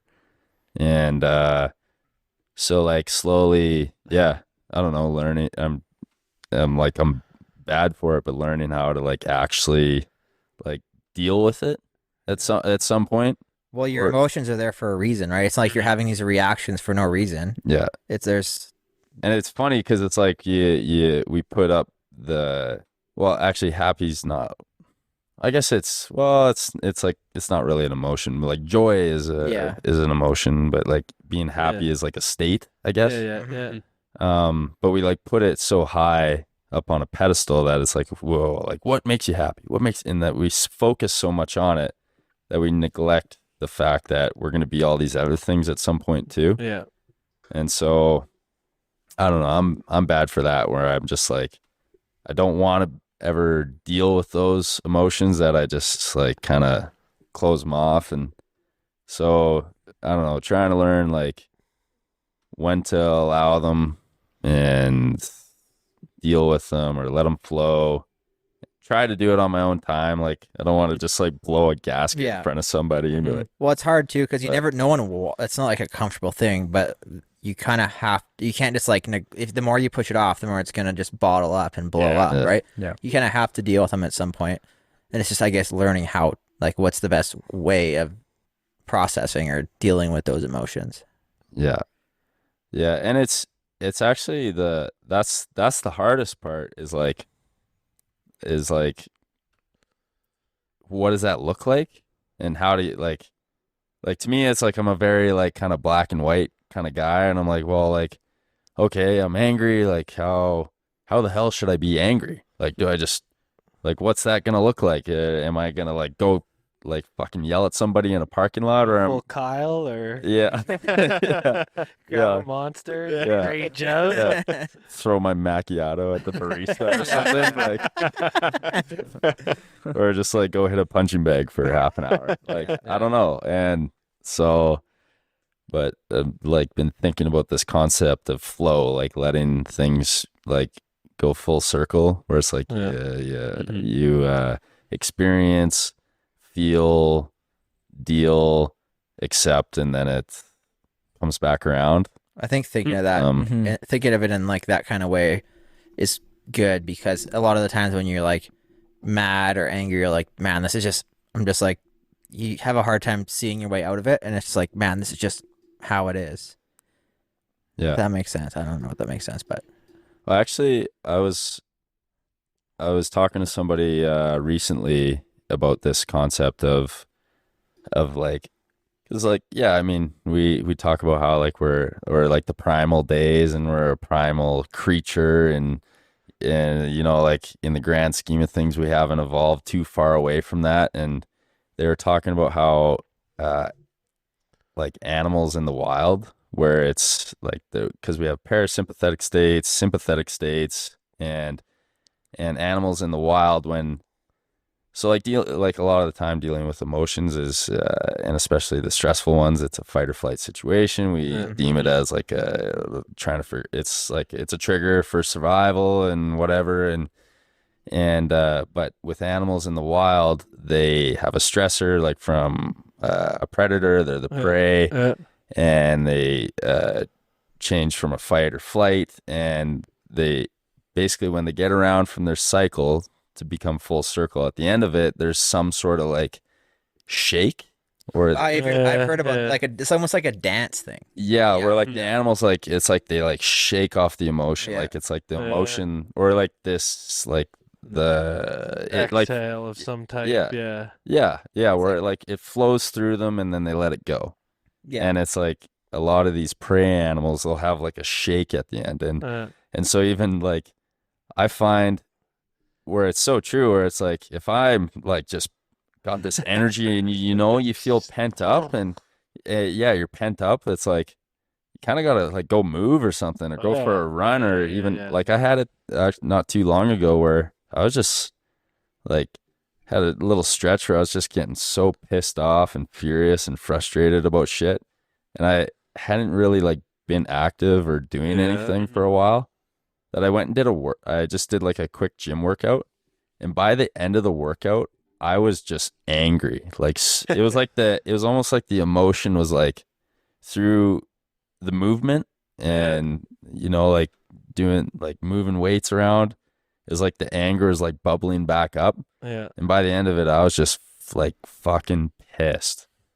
And I guess, no disclosure, I went back into my truck and had like a full blown meltdown on the way back home, just like yelling, screaming, and it was like just like mad, and then got it out. Yeah. And then I was good. that's why I like hitting the bag like that. Like fuck it, you never felt better in your life after just like Hit the bag. throwing some elbows at a bag and Hitting the bag. I thought you meant jerking off. that too. That helps. To me, like doing a workout and then finishing off with hitting the bag is amazing. Man. Oh, it's been hard taking Keylan serious because he's getting into it, squeezing that little cock on his shoulder. Hitting the bag. I totally get what you're saying though. That's why like the last little while, especially like you get home from work, it's dark, you just sitting there for like 3, 4, or 5 hours to go to bed, right? It's like that's why I'm texting you guys all the time, like, let's go for a bike ride, let's do something. And I'm like, even if it's cold out, I'm like, whatever, fuck it. Like then when I get home it'll be warm, and it's just like at least it gets all of that bullshit kind of out of my system a little bit, and I'll just like the little hills, I feel like if I just push really hard I'll feel better, and it's just like kind of helps sometimes, and sometimes I get home and I'm even more pissed off. But well, it's easy too, like when you're bagged after a day of work and you're just sitting, like it's easy to sit on the couch for 10 minutes when you walk in the door and you're like, yeah, I can just sit here all night. And then, like you're gonna feel like a bag of shit. Like, I think that goes back to my weakness, where it's like if I do, like when I do that, and like I know I should be sitting there and kind of chilling, but it's like I feel like I gotta be moving, right? Because you feel lazy, quote unquote, right? And it's like, well, you're not. You just worked for 10 hours, so you can kind of hang out for 2, and that's fine. Sometimes, you like, I don't know. For me, I gotta turn the brain just off for even 10 minutes. Sit there, and turn it back on and go, okay, fuck, let's go. Quick little. You need some recharge. Absolutely. Sorry, I just getting fidgety. Gotta go hit the bag. Sam and Nate getting a little fidgety too. We're here for therapy. I didn't realize. These guys are weird. I like getting this. No, this is good. This is like it's fun because you don't generally do this, right? So it's nice. Well, I think really the first time we had like kind of a deep in-depth conversation was in Mexico, because Keylan definitely spearheaded the conversation on the beach. But what were they talking about? I can't remember. no, I think and we're just like, even when we went for lunch, like it was me, Kennedy, Cash, and yourself, and you were just like asking like kind of deep questions at the lunch table, and I'm like, this is actually kind of nice. Oh wow. Yeah, I like it. Well, that's as we normally talk about. It's his big heart. It's because he. No, it really is. We normally talk about like just bikes or like Tomac, like wheeling it. No, it's just like That's why like, even if no one listened to this podcast, I'd probably still like doing it because it's fun. Like totally. It feels It's like nice to have these conversations. And meaningful conversation. Yeah, you can learn something out of everybody we talk to at least. Well, I mean, like how often do people do this, right? Like, I mean, sit here for 3 hours without phones up. Yeah, exactly. Like none of us have really looked at our phones. Like I can't remember the last time I had a conversation with someone that was more than an hour and we didn't have our phones out, right? Like outside of dinner or whatever. Yeah. Well, it's quite interesting too, where it's like, it's social media is so much about expressing ourselves now, where it's like you have an Instagram page and that's like how you show the world who you are. But it's like, how do you even do that? Is it you though? Like that's my whole question with it, right? Like, but we even do that too, like naturally. Like if you were as honest, like you said, you want to take honesty as your policy these days, right?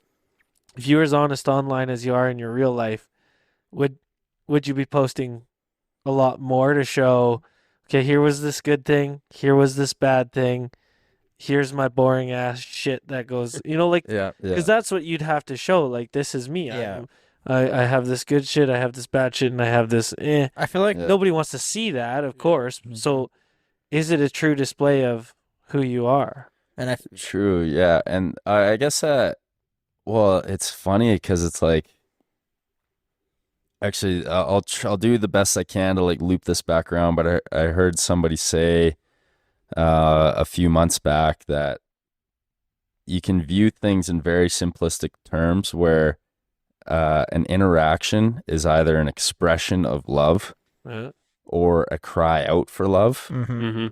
And so it's like let's say like I have an interaction with Sam and we have a good one, and it's like, well, Like we bond over something and we have a good cup of coffee. It's like, well, that's an expression of love. Yeah. And then it's like, well, let's say like we have a heated argument and we get mad and punch each other in the face. And that's it, in a weird way, it's like, it's hard to see it, but it's like, it's depending on what we were arguing over, it was a cry out for love, where it's like, I'm not getting him, he's not getting me, and we're just trying to like see eye to eye. Yeah. And so it's like, to link it back to the social media stuff, where it's like, let's say somebody decides to go pour their heart out on social media, and it's a cry out for love, or a cry out for love, where it's like they want to feel accepted for their hardship or their struggle. Right. And some shitheads on there, keyboard warriors, chewing them out, being a crybaby. Like, let's say Dean Wilson. Yeah. Like, he's like, man, just can't figure it out, having tough weekends, blah, blah, blah. And then somebody's like, typical Dean Wilson, blah, blah, blah, crying about his bullshit. Yeah. And it's like, or you have the other person's like, hey man, like, keep your head up, like, we know, like, it's a tough sport, just like, you'll get the success one day. Well, the guy that's like, you're a fucking crybaby, is expressing his own bullshit and discontent with his own life. Yeah. And he's like, that's almost like a cry out for love, because he ain't getting something in his own life, and he's got to go make somebody else feel miserable, even though just projecting his own shit onto everybody. Yeah, and the other guy that's like, hey Dean, like, keep your head up, it's all right. That's almost connecting with like Dean's cry out for love, like, to his fans, to be like, hey, like, I'm doing the best I can, accept me, like, and so I don't know, like, it's also like, it would be quite a wild west if social media was that vulnerable, where we were posting everything about our lives. But it's like, what happened to the just, connecting on the bare bones? Yeah. Well, I think the disconnect there is like, it's hard to like actually get across what you're actually feeling on social media when you're just posting. Everything almost seems like, anytime I've ever considered posting something vulnerable, it almost feels like cliche, because it's like, you can only get so surface. It's very surface level. You're only posting that shit for the likes. So. Well, it's like, it's not even that. It's like, even if you really are trying to like get something across, it's like, how deep can you actually get in like a 45-second Instagram post, or a photo with a bunch of, like, you can't really get everything across. That's how I kind of get. We kind of had this like discussion at the shop actually a little while ago, where it's like, me and my coworker were kind of had this like idea of like, I guess in welding terms, show us your tie-ins, right? Which are generally like the hardest and least pretty aspect of your weld. And it's not like, if you can grind them. Yeah, exactly. Grinder and paint, right? But it's like, it's tough actually to like uphold those standards all the time. And it's like, back to the, who are you really? It's like, you're always posting your best tie-in. Yeah, absolutely. Yeah, like, I am 100% guilty on this, on my work Instagram, where it's like, I only post the best that you can post, because it's like, if you look out there, every other person is posting stuff that's equally as great, right? Yeah. So it's no like, one's you don't posting a shitty tie-in. you don't want to post a weld that isn't to your high standard. It's still a good weld, but it's not aesthetically as pleasing, and it's like, it's almost emotionally draining in a sense to like do that, right? Where it's like, I run into that at work all the time, where it's like, fuck, like, I haven't posted anything in 2 weeks, but it's like, the quality isn't what is expected on Instagram. So it's like, I didn't share anything, but it's like, it's still. You could educate like someone who doesn't know anything about that though, right? If you showed them, here's, man, this tie-in was not good, like, and then you show me a good one, well, now I can learn the difference of what, what we're looking at. And I think it brings a little bit more of a human aspect into it if you do that, right? Because then you seem more approachable, and it's a little bit more open, and you open that line of communication for people, and you just because like posting all of everyone always shares their best, right? So it's like, really, what are you seeing? You're not seeing that person to a true sense. But you could even be like, this is what 80% of tie-ins look like. Yeah, I was like out a rod at the end of this one, and this is and the hardest part, like that I find with welding, at least, I mean posting, but it's like the stuff that doesn't look as good is still like, it's and not you can gonna vouch break. for it. Like it's still good. Like it's not gonna break. It's still That's a functional, weld test. right? Like it's still gonna work. But then it's like, show us the vulnerability, right? So we had this like discussion at the shop where it's like, show us your tie-ins, and we were kind of both like, we should do that almost, right? Like that would be kind of a nice thing to try, but yeah. And then you can almost get like, if you always hold yourself to that high of a standard, you're gonna end up grinding out a lot of your tie-ins, redoing them. But exactly. But that's not like, it's not good for productivity either to do that. No, Like, no. you just, Well, that's like exactly what you were saying, and then Jared elaborate on that is that it's draining, like especially people are showing their best selves all the time, and like what'd you say, comparison is the thief of joy. Big time. And it's like, you see, it's like it's a subconscious like programming mind fuck to see people like Chris was saying, where they're showing their best selves, and then it's like subconsciously, even though you can like maybe look at it and be like, like I know those people go through shit too, subconsciously you still put that pressure on yourself totally to meet perfection, to be joyful, happy, which that is a good thing too, to strive for perfection and joy. Like, don't get me wrong. but it's like, But you can't be everyone disappointed if you don't get it. but right? also it's here's not reality. Here's like a flip side to that. So I know we've kind of probably all done this. Say you hit a corner, someone's filming you in a corner. Mhm. You hit a corner 5 times. Then you have one corner where your form is perfect, and it's just like, oh, that's sick. But you might have one that your form is a bit off, but you maybe went a little bit faster. You're always going to post the one when your form is perfect, right? Yeah, absolutely. Yeah, it's like, my girlfriend's got this poster in the bedroom. It's actually kind of one of my favorite ones, and I can't remember exactly what it says, but it's like, it's essentially says it's okay to be a work in progress, because not everyone's perfect, and it's kind of like a nice thing to have that you see. Awesome. It's like, everyone is going through shit, and not everyone's perfect, right? Take pride in those good moments that you do have. Totally. Too, though. Yeah. Yeah, totally. Well, it's even funny too, like I did have a brief moment thinking about us being here, having a chat, talking like we're gurus almost. And it's like, our future selves are going to look back on us and be like, you fucking idiot. You think you had it all figured out. You dumb motherfucker. And that's fine. Our 60-year-old selves are like, holy hell.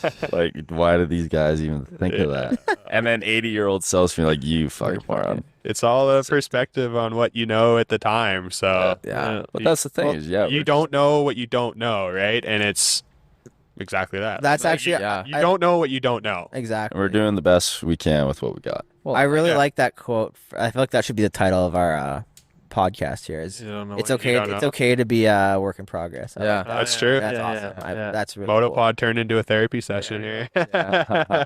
Well, I think it's like, as soon as you stop learning something, I think that's like when you start deteriorating. That's that's when you start losing your mind and shit, right? So you got it. Well, that's what happens to a lot of retirees, right? They stop learning, and they just you lose a purpose, and you don't know what you to do. You let that old man creep in, and then it's just. What I think I heard a good quote on a podcast. I can't remember. It probably is something a little different than this, but I think it was like, the moment you stop working is when you start dying. Yeah. So you gotta work till you're it doesn't. So we never retire. No, but it doesn't. No. It doesn't You gotta work like, on something. Yeah, It's like the passions, right? Just you gotta transition your passion. Fuck, go take up gardening. Just have something to change, right? Like have a carrot, always something going on. So start a podcast. God bless. Something. God bless. No, but you gotta keep working. Oh, whoo. Feel how long has this the been? Journey. Yeah, this is long. Oh yeah, we're almost 3 hours here, boys. Yeah. Oh wow. Felt like 30 Man, that minutes. was awesome. That was. You got a game to get to, don't you? I gotta play hockey tonight. Yeah. What time? 10 o'clock. Where at? Holy shit. Airdrie. Oh shit, you gotta get. You got Oh, an hour? I got lots of time, but What else is on anyone's? Anyone Yeah, we got got any? something else? Keylan, I got actually- any more deep questions? I forgot about something. Yeah. I was going Let's through my hear it. life story. Yeah. It's probably one of the coolest things about me. I was a Zamboni driver for a year. Oh, yeah. this was peak Nate right here. Yeah. I when I was a kid, that's what I wanted to do was Zamboni driver. I would have this little trike that I would rip around the kitchen. Oh, And I would just Zamboni the kitchen on this little trike. Oh, as a that's kid. awesome. Oh, it was Nice. actually like, I like it was a good. It was when I blew my ACL up, which was funny because I blew my ACL up at Paula, and I literally went to the pits, and it was fucking Dom and Jared were like pitted right across the way. And I remember I was fucking so pissed off because I knew I injured myself, and my dad was like, it was our whatever third day in Cali, and my dad was just like nowhere to be seen, and I'm sure he was fucking probably found Mitch Payton in the parking lot. or something. Yeah, he's not- Yeah, and I was like, what the? I was like so pissed off, and I remember I got mad at him. He's like, what do you mean? I was just like walking around, whatever. But Yeah. I was still Zamboni driver, and yeah, that was a little fun sick. fact. Yeah, Yeah, Not a bad it's gig. easier. It's easier than you think it is. Yeah. It's actually pretty easy. Just drifting around the ice. Yeah. Wait, sorry. So you became the Zamboni driver because Yeah, because I Oh, basically okay, sorry, I took missed like that. I basically took the winter off because I tore my ACL up. I wasn't training or anything. You did that in Crossfields or where? Yeah, in Crossfield. Yeah, Yeah. Back the Pete, man. Pete Knight Arena. Yeah. Yeah. Totally. Shit. Yeah, that's good. I'd And be you proud got- of that too. Yeah, it was fun, but it's also like, you're just cleaning up the whole arena. I was gonna Shit. say, There's how's a bunch- cleaning the dressing rooms? That's gonna Oh, be nightmare. fucking shitty. There's just, dude, it's honestly just like the, Every the- fucking dude just horking Oh. loogies. Oh. yeah, dude. Cleaning dude, up, and this- you and the- cleaning up the the parents- pubes out of the shower. Oh yeah. The parents were nightmares, dude. Like, Did you guys hear the craziness that Hockey Calgary banned showers for like hockey now? Like you're For not the supposed. transgenders and stuff. Yeah, you're Yeah, supposed to yeah. come to the dressing room half dressed Oh, with like your yeah. lowers on, yeah, so you don't get dressed essentially in the dressing room. yeah, I know. Kidding me? I'm not sitting in the car with my fucking hockey. Well, Yeah, you no would get shit. made fun of back in our day, like Yeah. playing hockey. If you showed up with gear on, man, you were Yeah. getting made fun of the whole Yeah. time. Well, it's like, why can't they just have it's no different having a girl on your team back in Yeah, the day. you Yeah, we had exactly. girls. Yeah. Train Yeah. somewhere else. Like, But why- then they- now you're making a distinction between genders, and that's problematic. And the non-binary Yeah, dressing room. who knows? Huh.